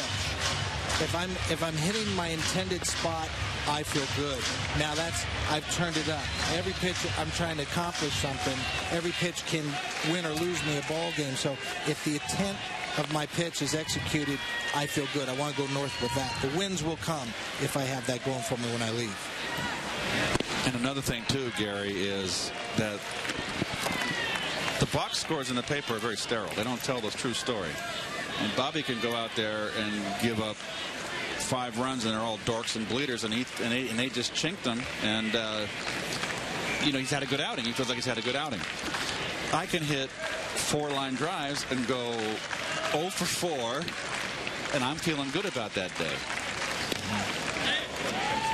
Now, Bobby, as far as pitchers are concerned, that last start, I think, has changed. It used to be that guys would, go out there and throw 7, 8 innings that last start. Now, that last start's become more of a tune-up. Do you think that that's the right thing to do? If I'm going to be throwing maybe on short 4 days or something, yeah, go ahead and shorten me up. But there are guys at the back end of the rotation who may not pitch for 8 days, 9 days. And picked them off. Rotino got a little far away, and Linebrink guns him down for the first out.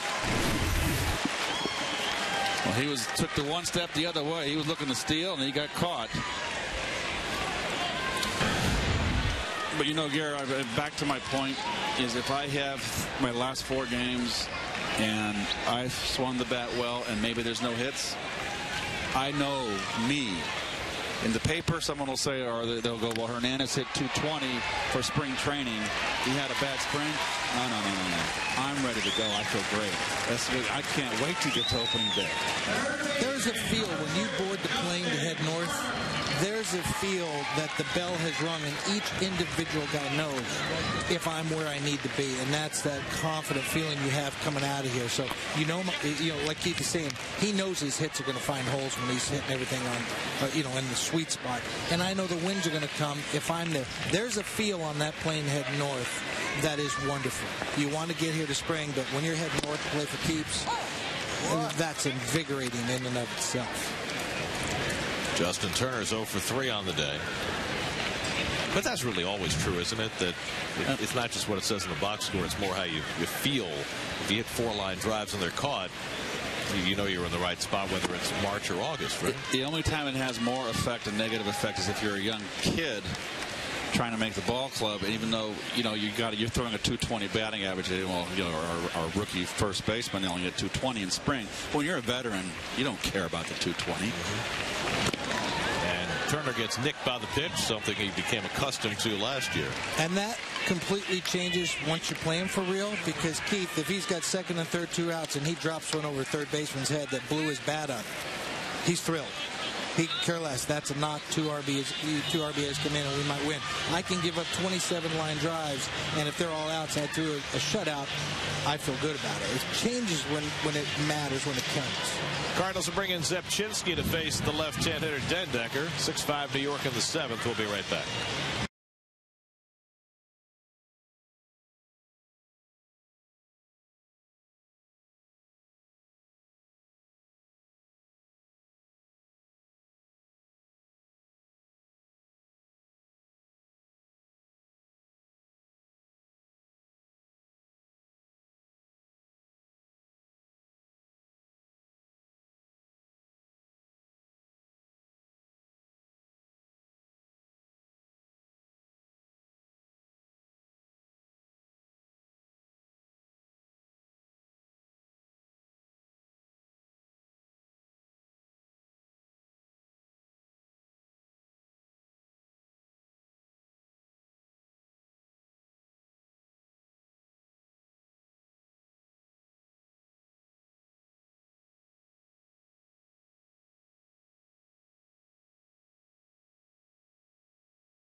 Left-hander Mark Zebchinski, a huge part of the Cardinals' World Series run last year, comes on the pitch. So they got him from Toronto in the middle of the season, and boy, he did a terrific job in the playoffs for them last year. Pitched in 5 games in the LCS against Milwaukee, and then pitched in 4 more games in the World Series, and in those 9 appearances allowed only 1 run total. He became a big go-to guy out of Tony La Russa's bullpen last year. Now he'll be the main lefty for the Cardinals this season. Comes in to face Dendecker with a runner at first and 2 out. And there's a fastball for a strike. High leg kick, big turn, 89 miles an hour, and you don't pick it up right away. He's deceptive. Yeah. That trade that the Cardinals made right before the trading deadline turned out to be huge. Not only adding Zebchinski and Octavio Dotel, but really addition by subtraction when they traded away Colby Rasmus. Dendecker grounds out to end the inning. We're through 7 as we jet ski toward the 8th at 6-5 New York.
Eighth inning, Big John Roush comes on to pitch for New York.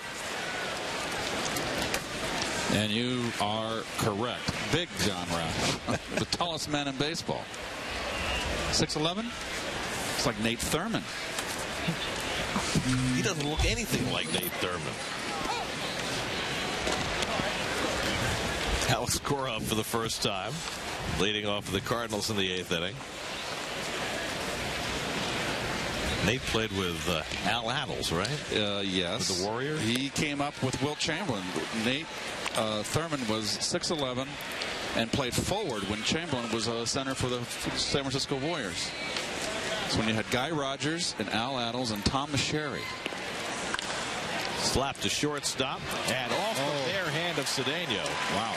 Like a bad hop on him, or just misjudged it, or what? I just was poorly played. You hurt yourself that way. It's just there's no reason to go for a bare hand. Let's see. That's just Why would you do that? Why would you do that is right. Well, it's been an error-filled game. That's the second for the Mets. Cardinals have committed 3. So Cora is aboard. And now Matt Carpenter is 0 for 3 on the day.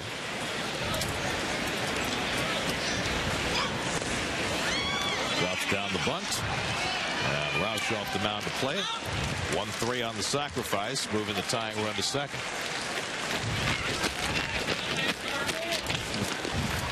Weeknights, if you're thinking it, we're saying it. That's why more New Yorkers are watching Jody Applegate on the Pix 11 News. Be a part of the conversation. Watch the Pix 11 News weeknights at 5 and 10.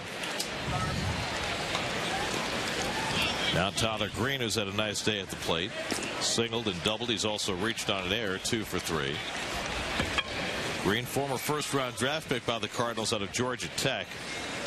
He had a huge half a season in the minors last year. And as that ball gets behind Johnson, the throw to third, it can't be handled by Lucas May, who's now playing third base, and Cora arrives safely.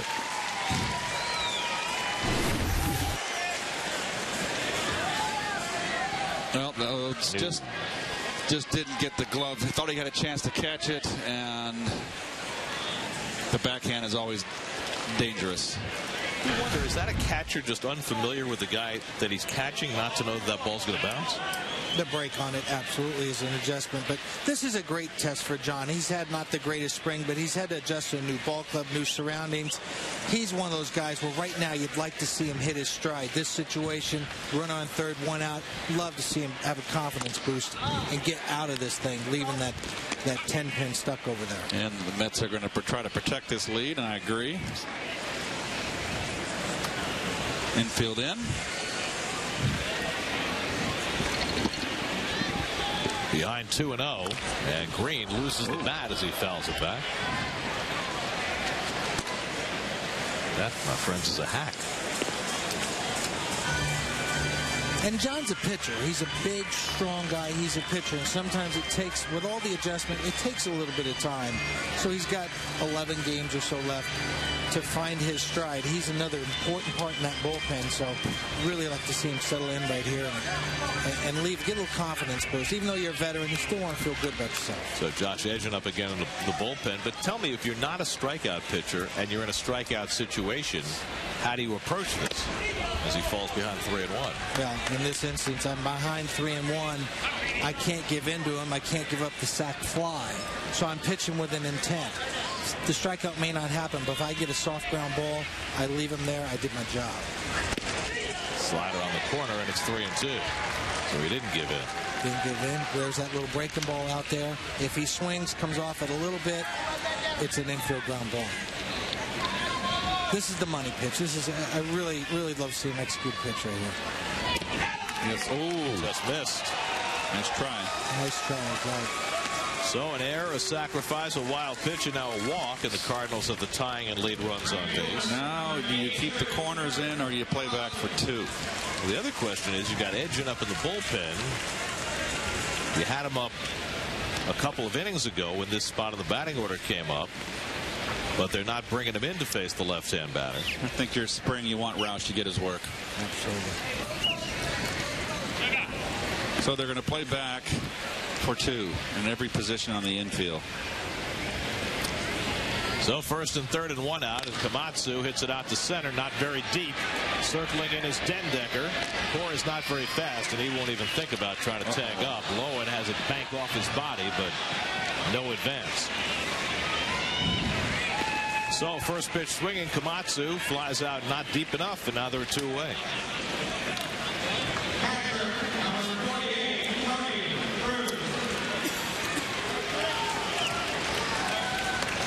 So it's left to Tony Cruz, who will bat for the second time. Pinch hit in the 6th.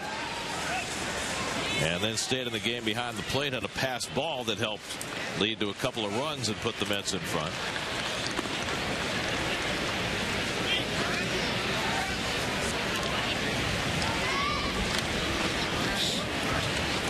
So Roush trying to work out of 8th inning trouble. And on the edge of doing just that.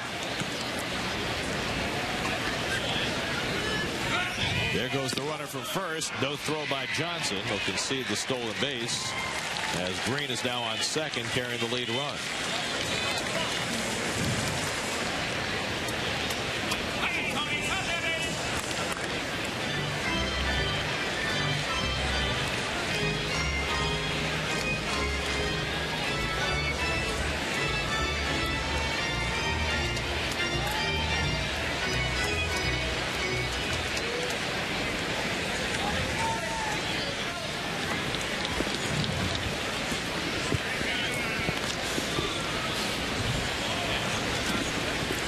1-0 to Cruz. The foul backing out of play, 1-1. Mike Pelfrey went the first 6 for the Mets today. Allowed 5 runs, 4 of them earned. Bobby Parnell a 1-2-3-7. Victor Marte up in the bullpen for the Cardinals.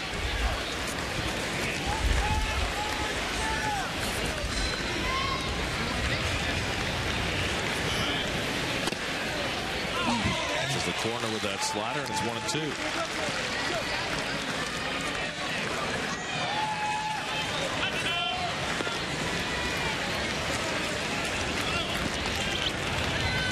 Core at third, Green at second with 2 down. 6-5 New York, 8th inning.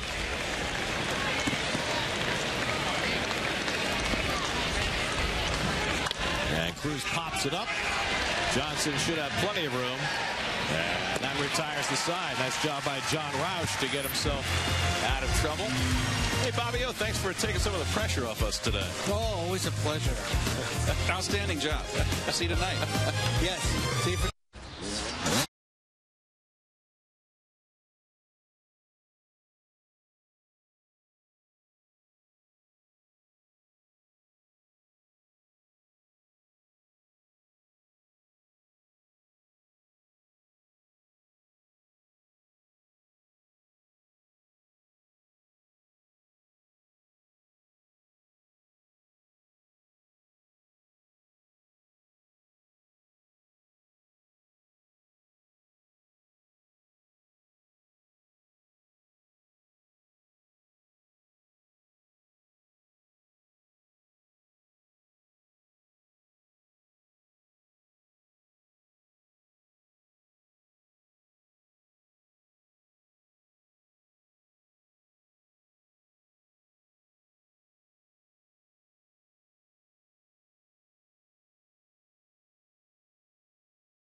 We go to the bottom of the 8th inning. Mets leading the Cardinals 6-5. Frank Francisco getting ready in the Mets bullpen, preparatory to a save opportunity in the 9th. Well, this is a situation perfect. This is what his job's going to be. And most of spring, he's been Terry Collins has brought in Francisco early in the ballgame. Last couple times out, he's brought him in the 9th. So it's a warm-up time. We're getting close. Yeah, it's all part of that getting ready for opening day thing. Get a little closer to the bell ringing. You want to play the game a little bit more like a regular season game. Rob Johnson will lead off. Lucas May out on deck to bat for the first time. And the guy Johnson replaced in the lineup, Mike Nikias, joins us from the Mets dugout. Mike, it's Gary and Keith up in the booth. How you feeling 12 days from opening day? Good, exciting. It's a real exciting time for everybody. I think we're starting to ramp it up and starting to feel like the season's right here upon us. Johnson hits one out to left center. Hit pretty well. Robinson back and has just enough room to make the grab at the wall. Nice play by Shane Robinson with a couple of tough chances out there. Hey, Mike, there's never been any question about your defensive skills, but clearly offense was your focus coming into this season. What did you do to prepare yourself? I worked hand in hand with Hudge all off season. I would film myself in cages. I would send it to him. He was out in Arizona. I was in Atlanta. We talked a lot. We had an open dialogue about my swing and some of the things we wanted to accomplish. Coming into spring, I got here early. We hammered it out in the cages, and some of the changes we made were with my lower half, with the direction of the path of my hands, and it's felt pretty good so far. Okay, that was the question I was going to ask. So your focus was basically, that sounds like just getting a shorter swing? Yeah, absolutely. Shorter take back? Yeah, everything is tried to shorten everything up, really focus on a downward plane towards the ball to where misses are on the ground to line drives. I was getting a little loopy towards the end of last year and kind of in the past, and I'd lose my barrel throughout my swing. Now I feel my direction is it's more out in front, and the barrel's kind of coming through the zone a little tighter. Mike, tell us about Mike Pelfrey and what you saw today. I really liked what I saw out of Mike today. He was on, he moved to the other side of the rubber. His sinker was just fantastic. The ball was popping out of his hand. It was really good. He really showed something, I thought. Changed his windup a little bit, too. Yeah, he did. He bring it over his head, and everything just looked looser and freer. The ball was kind of popping out of his hand. He threw, I would say, probably, 90% fastballs, correct? He just mixed in a smidgen of off-speed and sliders, right? Yeah, a few curveballs, a few sliders, a few changeups, but really focus was throwing that sinker today and forcing him, and I thought he did a great job with it. Nice stretch in the hole by Jackson, but he can't throw out May, and Lucas is aboard with an infield hit. Now, pretty much the starting rotation are guys that you've seen before, but you've got a couple of new faces in the bullpen this year. Talk about catching Roush and Francisco in particular, and what that's been like. Roush has been great. Obviously, he's tall and a big presence on the mound, but getting him out over top and getting his angle down towards the plate to make everything else more deceiving to a hitter is what he's really been focused on. Frankie, who I caught a little bit in his Texas Ranger days when I was still there, has been really good. He spots the ball well. I think you'll start seeing him ramp it up a little bit as opening day approaches. Of the big three that have been brought over, that's Francisco, Roush, and Ramirez, and there's the pickoff right there, and they should have them. And they get them. Of those three, who's the hardest thrower? I think Frankie throws the hardest traditionally. I think Roush gets it up there. They're all around similar velocity. I think in the past Frankie's been a little higher. I think the other two sit around 90 to 93, somewhere in there. I think Frankie will have the 95 in him, at some point, which is great for the kind of closer mentality. But Frankie, I think is probably throws the hardest. One more before we let you go. You've got Bob Guerin on the bench now, who was a terrific catcher in his day. What have you been able to pick up from him? He's been great. The preparation stuff has been something that he's really harped on us. We've been doing a lot of with the scouting reports, with the pregame, with my personal routine and what I need to do to get ready to catch well. He's brought that over, and we've been that's really been the main focus of what he's been trying to do. Mike, thanks for taking some time with us, and good luck to you. No problem. Thank you, guys. See ya. All right. Mike Nikias joining us from the Mets dugout. 1-2 to Jordany Valdespin as he bats with 2 out and nobody on. Valdespin playing the whole game at second base today, a single and a walk, and he scored 2 runs, 1 for 3. And Zepchinski gets him swinging at the slider. And that'll do it for the Mets in the bottom of the 8th. They'll hand it over to Frank Francisco to try and close it down in the 9th.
York Mets baseball is brought to you by Lexus and the all-new 2013 Lexus GS, by Bank of America, by Toyota. Hurry in, it's Toyota's #1 for everyone sales event.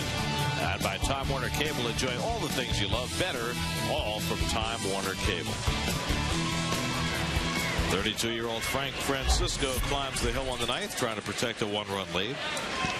Well, he's the closer right now. He's had a rough spring. He's been hit pretty hard, and this is a big spot for him right here. I think it's important. Brian Anderson pinch hitting, first pitch swinging, and he dumps one into right center for a base hit, and the Cardinals just like that have the tying run aboard. Well, you heard Mike Nickius talk about Francisco ramping it up as we get toward the regular season, and I think that's, that's a pretty thinly veiled euphemism for he's got to throw the ball harder. He's a guy who in the past has been 92, 93, and we've seen a lot of 89 and 90 so far this spring. That's Eugenio Velez, the former Giant, pinch running for Anderson at first base. Either that or locate better, and let's see how they play it here. Now, earlier, manager Mike Matheny played for a tie ball game. I think he's going to play for a tie here again with a bunt. Ryan Jackson up for the first time, pushes a beauty of a bunt right into no man's land. Lowen has to go over and make the tag. And down to second base goes Velez. So 3 unassisted on the sacrifice. And now the tying run at second with 1 out. Nicely executed by Jackson. Now Mark Hamilton will try and get that tying run home. You read about what happened when the Yankees played the Red Sox the other day, and the Red Sox tied the game in the bottom of the 9th on a squeeze bunt, and then Joe Girardi decided he didn't want to play a 10th inning, and Bobby Valentine got a little bent out of shape. I missed that. Well, the game ended in a tie, correct? It did. Bobby was a little peeved because he had a pitcher warming up for the 10th, and he expressed himself in typical Bobby fashion. He said, well, I haven't been around the game very long. I'm not, maybe I'm not quite sure how this is supposed to work. A little sarcasm? Just sowing the seeds of that Yankee-Red Sox rivalry as only, only Bobby could. He's very calculating. Well, you know that. Oh, of course he is.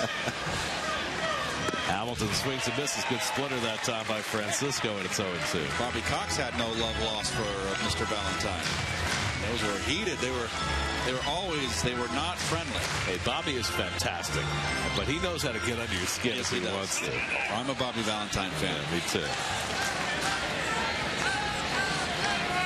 Velez the tying run at second with 1 out. Francisco ahead 0-2 on Hamilton. And he comes right back with that splitter, and it's fouled off. And that is a very important pitch for Francisco, and one that he was not throwing effectively earlier in the spring. Getting that pitch up a little bit. This is a big outing for him right here. This is a big spot for him in spring training. He's not had a good spring. It doesn't matter what happened in 3 weeks so far we played. It's his finish. This is a first save situation for him. Time asked for by Hamilton.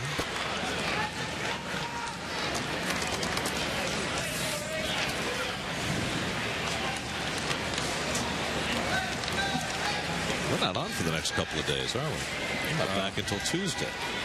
Tuesday and Wednesday for me.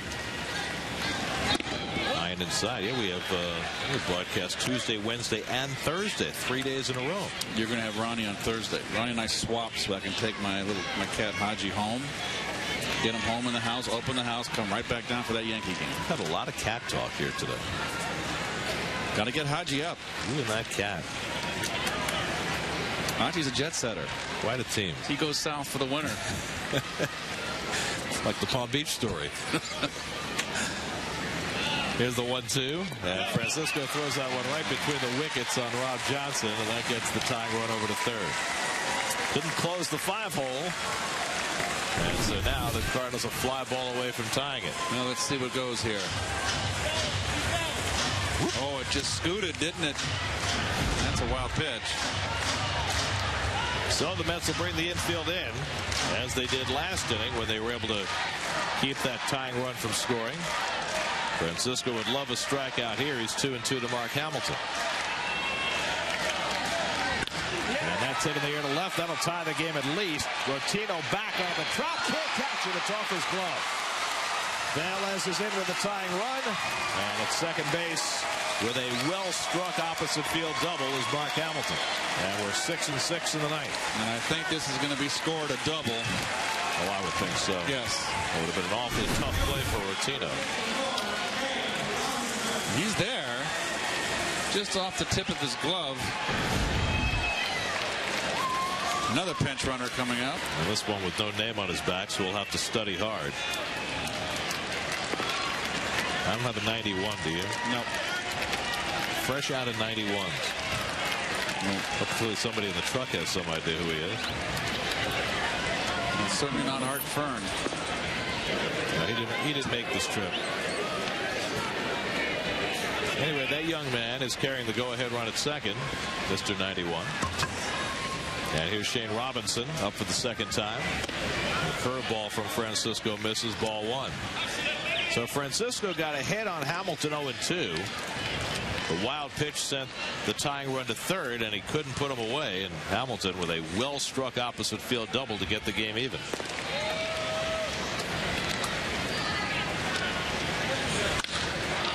In the air to right center. Dendecker over in the gap. Mr. 91 tags at second. Dendecker with a strong arm. And safe at third is 91. Francisco does his job backing up third base to keep the go-ahead run from scoring. Now 2 out of the inning. Dendecker doesn't have the strongest arm in the world, but he's accurate. Got good carry, and it's accurate. And that ball was right on the money. From over in right center field. Alex Cora, the former Met, gets a chance to beat his mates, at least put his team ahead.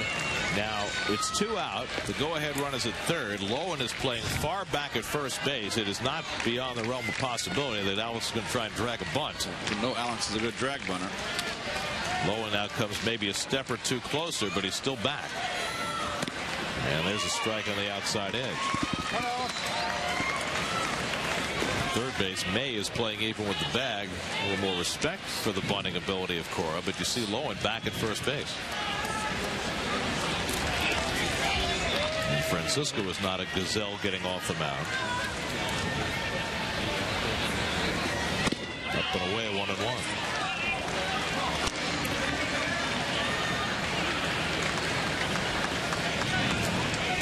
Cardinals have their closer Jason Mott getting ready, but they also have Victor Marte. It looks like Mike Matheny is playing it like the regular season, saving his closer for if they have a save opportunity. And that breaking ball sits high, 2-1. Francisco will throw that slow curveball in addition to the splitter, but not throwing his fastball well so far this spring, and that I think is the biggest concern.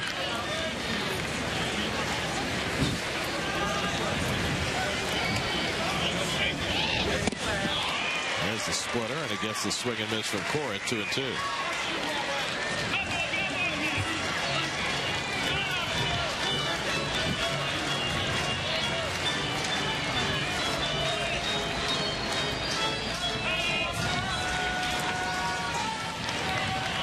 Keith, I think they scored that in error. They did? Off Rotino's glove. They got a third error up there for the Mets. Wow, that's tough scoring. That is very tough scoring. Won't make Mark Hamilton very happy, I'll tell you that. But the score has a fan in Francisco. Take away the earned run.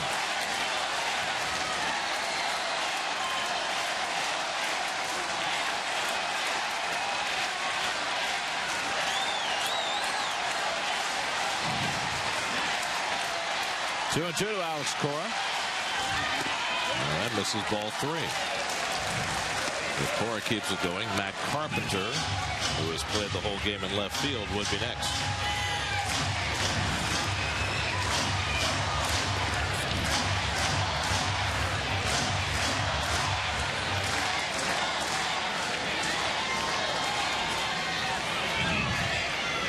Three-2 from Francisco, and it's in there for a call strike 3. Now I'm looking at the splitter. And Cora is out to end the inning, but the Cardinals tied. We go to the bottom of the ninth, 6-6. At the Pix 11 Morning News.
Last of the ninth, Eugenio Velez comes in to play left field after pinch running in the top of the ninth. And the 31-year-old right-hander Victor Marte will pitch the bottom of the ninth inning. Well, he pitched here in St. Lucie the last time the Cardinals came up here last week, and he's a hard thrower. Got a good breaking ball, diamond in the rough. He's had a very odd career. He was banned from Major League Baseball for 4 years because of a contract violation from 02 to 05. Then went to pitch in Japan for 3 years. Did not appear in this country until 2009 at age 29. Was in the Kansas City organization and now trying to find a spot with the Cardinals. Last year had 31 saves in AAA at Memphis. Ronnie Cedeno leads off in the last of the ninth and takes a slider outside for ball one. Cedeno had an infield hit to drive in a run in the sixth. That's tied the game. A slow roller to third. And it was thrown away by Descalzo for an error. Mets scored the tying and go-ahead runs. Mike Baxter, who came in the game in right field, getting ready for his first at bat. And a fastball strike, 1-1 to Cedeno. Marte, the fifth St. Louis pitcher. Lance Lynn started, went 4 2/3. J.C. Romero, a troubled inning in which he walked 3 and gave up 2 runs. Scott Linebrink, Mark Zepchinski, and now Victor Marte.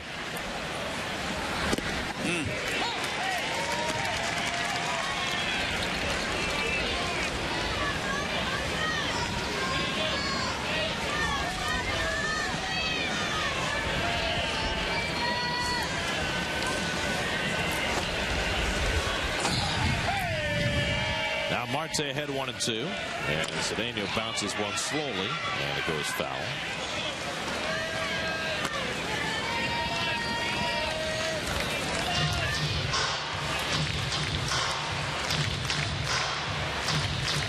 Mets will be in Vieira to play the Nationals tomorrow. And Matt Harvey's going to make that start for the Mets. Dylan G scheduled to pitch tomorrow, but he'll throw in a minor league game, and the Mets will bring Matt Harvey over from minor league camp and set him up to square off against Steven Strasburg and the Nats. Good. Give him a look. And Johan Santana goes Monday afternoon against the Cardinals down in Jupiter. Cedeno pops it up. Jackson and Cora looking for it, and Cora puts it away. 1 out. Right now, Keith, the way Santana is looking, you have to be very optimistic about his chances for taking the mound on opening day.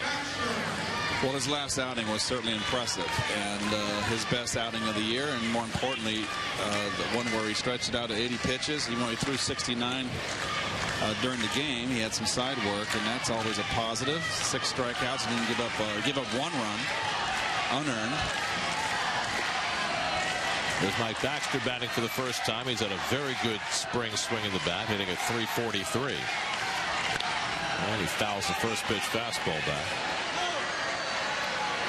Well, it's funny how you have a spring training camp where there have been, more than the Mets' share of minor injuries, some of them more significant than others. But the one guy you worried the most about when spring training began has been spotless physically, and that's Santana. He said he's had no difficulty, no discomfort with the arm. So that's a positive going forward. A pitcher of his caliber, obviously a Cy Young caliber pitcher.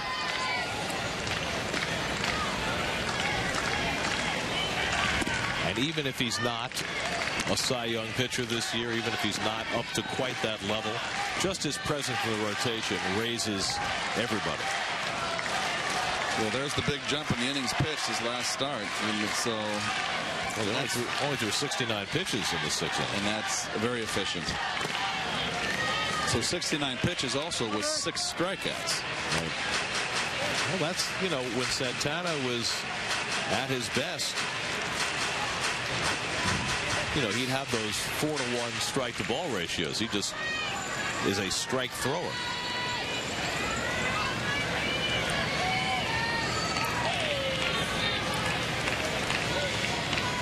Now the 2-1 from Marte to Baxter, and that misses, ball 3.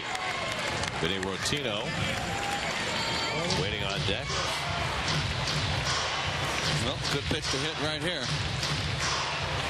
I think the baseball gods owe Vinny one for that scoring decision. Gave him an error on that go-ahead, what looked like a double. Baxter takes one toward the middle and off the glove of Green, and Baxter's aboard. Tyler Green not quite able to make the backhand play, and so the Mets have the potential winning run aboard. Well, we talked about it in the open. Now Baxter, if Torres does not answer the bell with that calf, he's fighting for a spot on this roster. He's having a great spring, Michael, and he's got another base hit. So he's aboard, and now Rotino redeemer for the first time. It's called a redeemer in the game.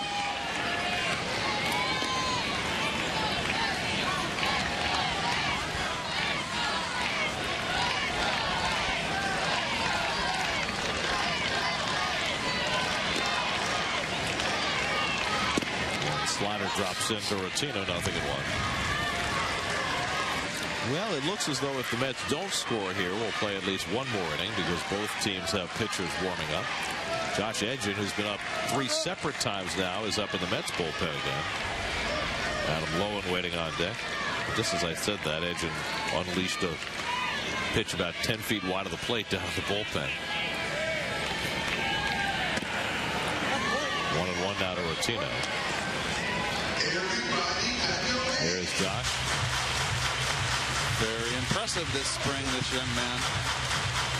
Keeps the ball down, throws hard, hits the corners. But this could be a test for him as well, the fact that he could up and down 3 separate times. And I don't know if that was by design, but maybe it was. To see how he handles that. Rotino pops one up right near the line. Green coming over and makes the grab. So Tyler Green, who's had an adventurous day in the field, makes that play. And now they're 2 out of the inning for Adam Lowen.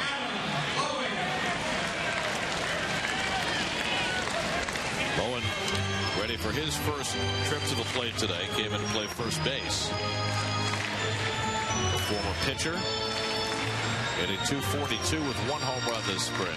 And you see his numbers last year from the minor leagues. Also had a brief taste with the Blue Jays, his first as a position player in the big leagues.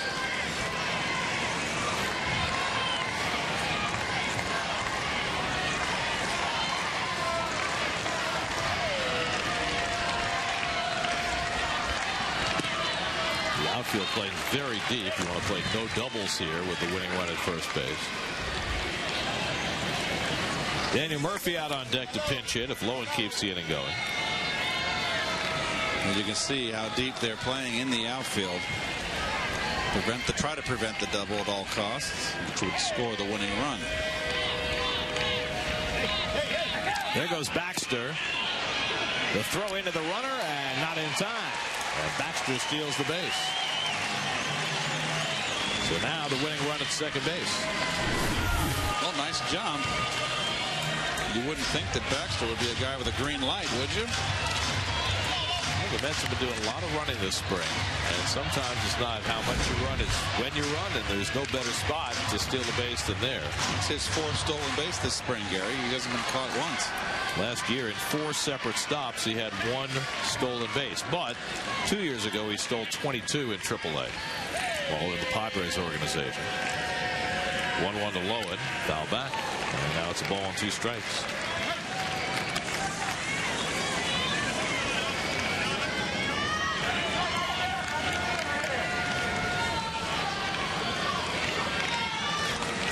Hot afternoon, temperature in the upper 80s. A good portion of this crowd is cleared out. It was packed and jammed when the afternoon began in the stands and out on the berm.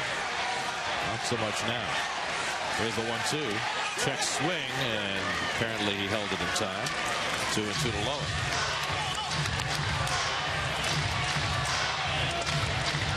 Marte is one of these guys that throws hard, but he wants to get you out with his breaking stuff.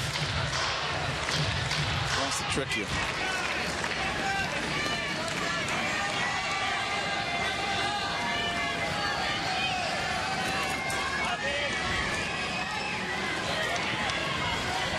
Now it's 2-2 to Lowen with the winning run at second base. And he swings and misses at the slider, and we're going to extra innings. So Marte strands Baxter at second base. We're through 9. Mets and Cards tied at 6.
Yes, I did. I thought you were looking a little tan. It's so beautiful. It has been a sunny, hot day. That guy looked like he was flashing signs. Might have been. Josh Edgin will pitch the 10th inning for New York. Well, he's got a chance to make this club. Let me tell you, he has really pitched really well all spring and has opened my eyes. Began the spring in minor league camp, but when Tim Burdack had to have knee surgery, the Mets brought Edgin over to big league camp. Now with Chuck James having been sent over to the other side, if Burdack's not ready to answer the call, it's down to Edgin or Garrett Olson for that lefty reliever's job. And who knows, they could even end up keeping them both. Matt Carpenter, the first man to face him. Of course, they have Danny Herrera as well, who's also a non-roster player. Carpenter loses the bat. Oh, that got a girl in the... Oh, boy, I think it got her. No, it missed her. Skimmed over the top of the first base dugout. Boy, I don't know how it missed her. He's right there in the front row, and that, I don't know how it missed her. She's all smile.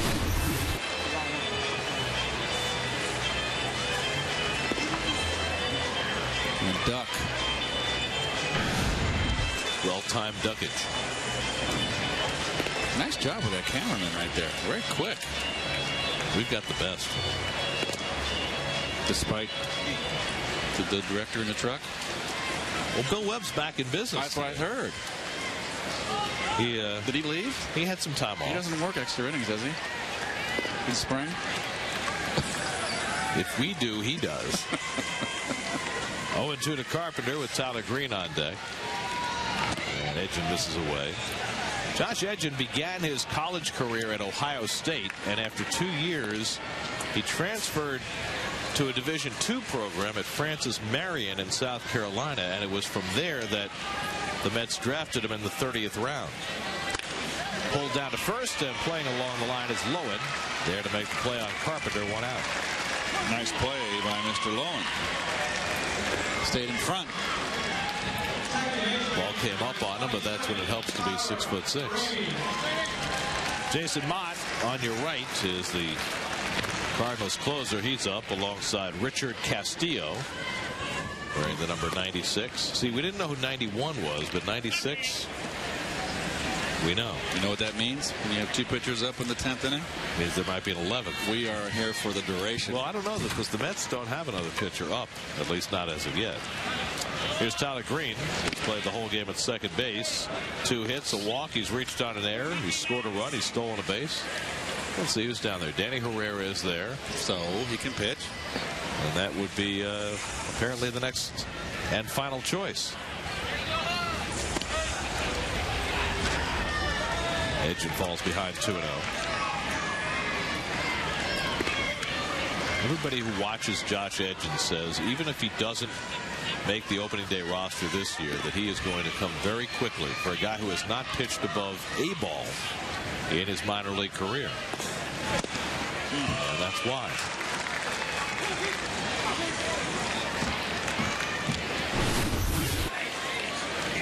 Watch how he keeps the ball down. He's been consistently on the knees. Down to lots of movement. Yep, and that's like a little runner right there, or a little bit of a cutter.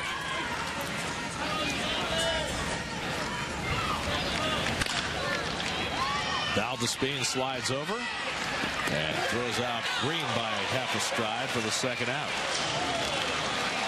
Well, Green has gotten down that line in a hurry today, hasn't he? He's been hustling. Valdespin got a little bit too casual here. That was a play that should have been a lot. He thought he had it, but he's hanging there. So 2 out and nobody on. Now Eric Komatsu, who's 1 for 4, singled back in the 3rd and scored a run.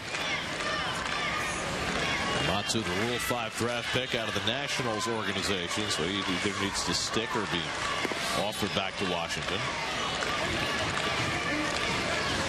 And with Alan Craig on the sidelines to start the season, there is a job opening for a backup outfielder. Although, you know, once Craig is ready to play, how do you not play him? With all that he did last year. Well, you got Holiday in left, Jay in center, Beltran in right, and somehow you got to squeeze Craig into that mix once he's ready. Of course, he had a terrible injury. He fractured his kneecap in the offseason. He can play third base, right? Yeah, but they got Freeze at third. So they got issues. No, those are good issues. Yes. Too much is better than too little. Which is also Skip Schumacher, who is out with an oblique injury right now. He can play the outfield and play second base. 2-1 to Komatsu. But Craig was not expected to be back until May, and now they're saying he may get in a game in the next few days and might even be ready opening day, which makes things a little more crowded. Edgin misses with the slider, and now he's behind 3-1 on Komatsu. Right-hand batting Tony Cruz waiting on deck. I just got an invite via email from the Cardinal organization. It's the 30th anniversary of the '82 World Championship team, which I was a member. And I believe August 2nd and 3rd, they are having a big ceremony. Komatsu hits one deep to center field. Back goes Dendecker. Has room on the warning track and runs it down.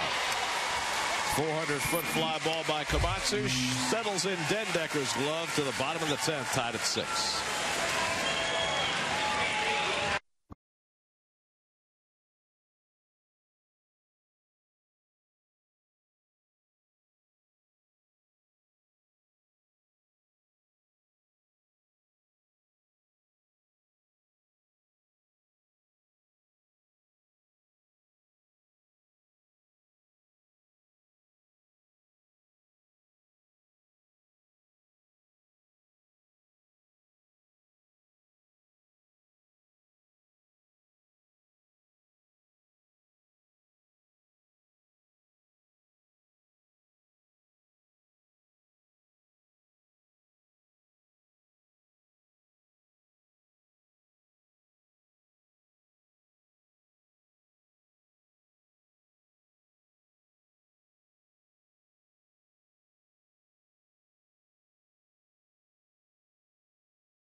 Go to their closer, Jason Mott, as we go to the bottom of the 10th inning. Well, Mott, another guy that rose to the occasion, one of many Cardinals that in their run to the World Championship last year, guys that just really took charge. Well, last year, if you remember, the Cardinals began the year with Ryan Franklin as their closer. That didn't work out. They used Fernando Salas for a good portion of the year, but at the end of the year, it was Mott who was closing games, and he saved 5 games in the postseason and brings that role into 2012. Daniel Murphy pinch hits for New York as we go to the bottom of the 10th. Murphy hitting .294 on the spring. And Mott delivers. And Murphy fouls it off. Got Dendecker on deck. And then Rob Johnson scheduled here in the bottom of the 10th. Cardinals have 9 hits. The Mets have 8. Each team has been charged with 3 errors. The Cardinals tied the game in the 9th on what was ruled an error. A ball off the glove of Vinny Rotino in left field. Slap to the left side. At shortstop, Jackson with a quick toss, and it gets Murphy 1 away. Cora had notions of going after that ball and skidded to a stop. Probably the right idea. So 1 out now, Matt Dendecker, who's walked, reached on an error, and grounded out twice, 0 for 3. But has looked very comfortable playing center field, and I don't think, having watched Dendecker in half dozen games, that there's any concern about his defensive skills.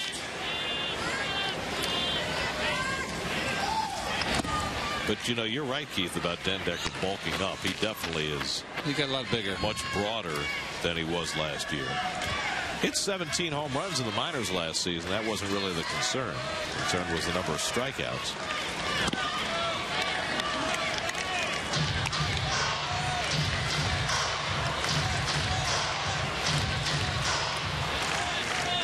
Is that Rack down there, Mr. Raccanelli?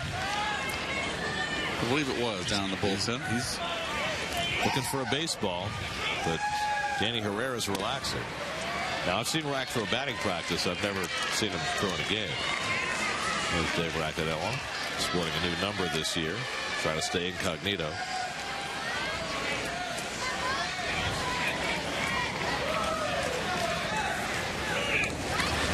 That's ball 4, so Dendecker's on.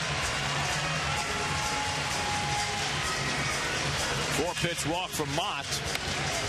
Now we'll see whether Dendecker's inclined to try and steal a bag and get that winning run into scoring position, as Baxter did in the 9th. Rob Johnson, the batter, flied to the fence in center field, his only at bat. Shane Robinson made a nice play right up against the wall to reel it in.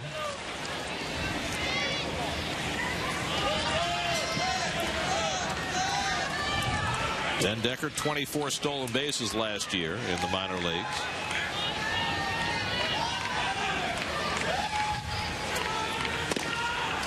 And Mott dents the corner to Johnson, 0-1. Lucas May is batting 9th in the order. He's on deck.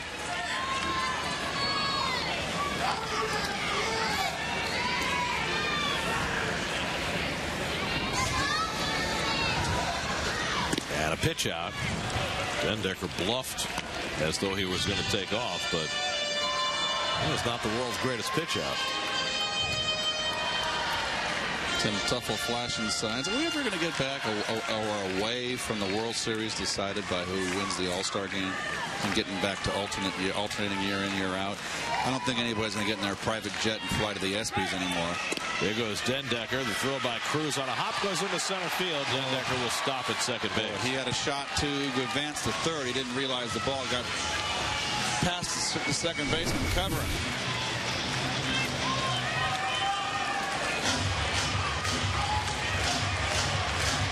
I was going to say before the stolen base that was an interesting non sequitur on your part. I know. This came right out of the blue. Well, we're in extra innings.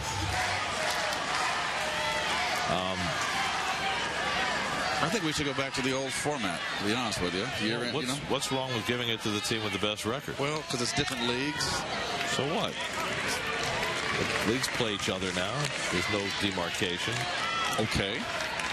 I mean, all the other playoff series are decided in terms of the home field advantage by who has the best record. What would be wrong with doing that with the World Series? I always wondered why in '88 we had to play the first two and the last two in L.A. We won 100 games. How'd that happen? I don't know. That stinks. Is that why you lost? No. Johnson fouls it down the right side. But it's a decided advantage, and to be the team in the playoff, any postseason, to have 6 and 7 at home, I think is critical. And if you win on the road, it even means that much more when you go in someone's backyard and win in their backyard.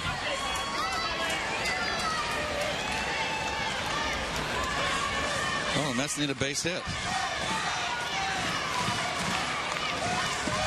2-2 to Rob Johnson. And he takes one the other way, but right at the first baseman, and Den Decker is doubled off. Den Decker just assumed that ball was going to go through. It did not. And Hamilton doubles him up at second base. So, a base running blunder cost the Mets a chance in the bottom of the 10th. And now the question is, are we going to play an 11? No one's up. I think that's it. It does not appear as though we're going to go any deeper in this game. Nobody was throwing in the Mets bullpen. Agent has already thrown his inning. And so Terry Collins and Mike Matheny will call it a day. And the Mets and Cardinals will finish in a 6-6 10-inning tie. The Mets' second tie of the spring. Also the second tie of the spring for the Cardinals. And that's where we finish. As the game summary is brought to you by Nissan. For great offers across their lineup, visit ChooseNissan.com.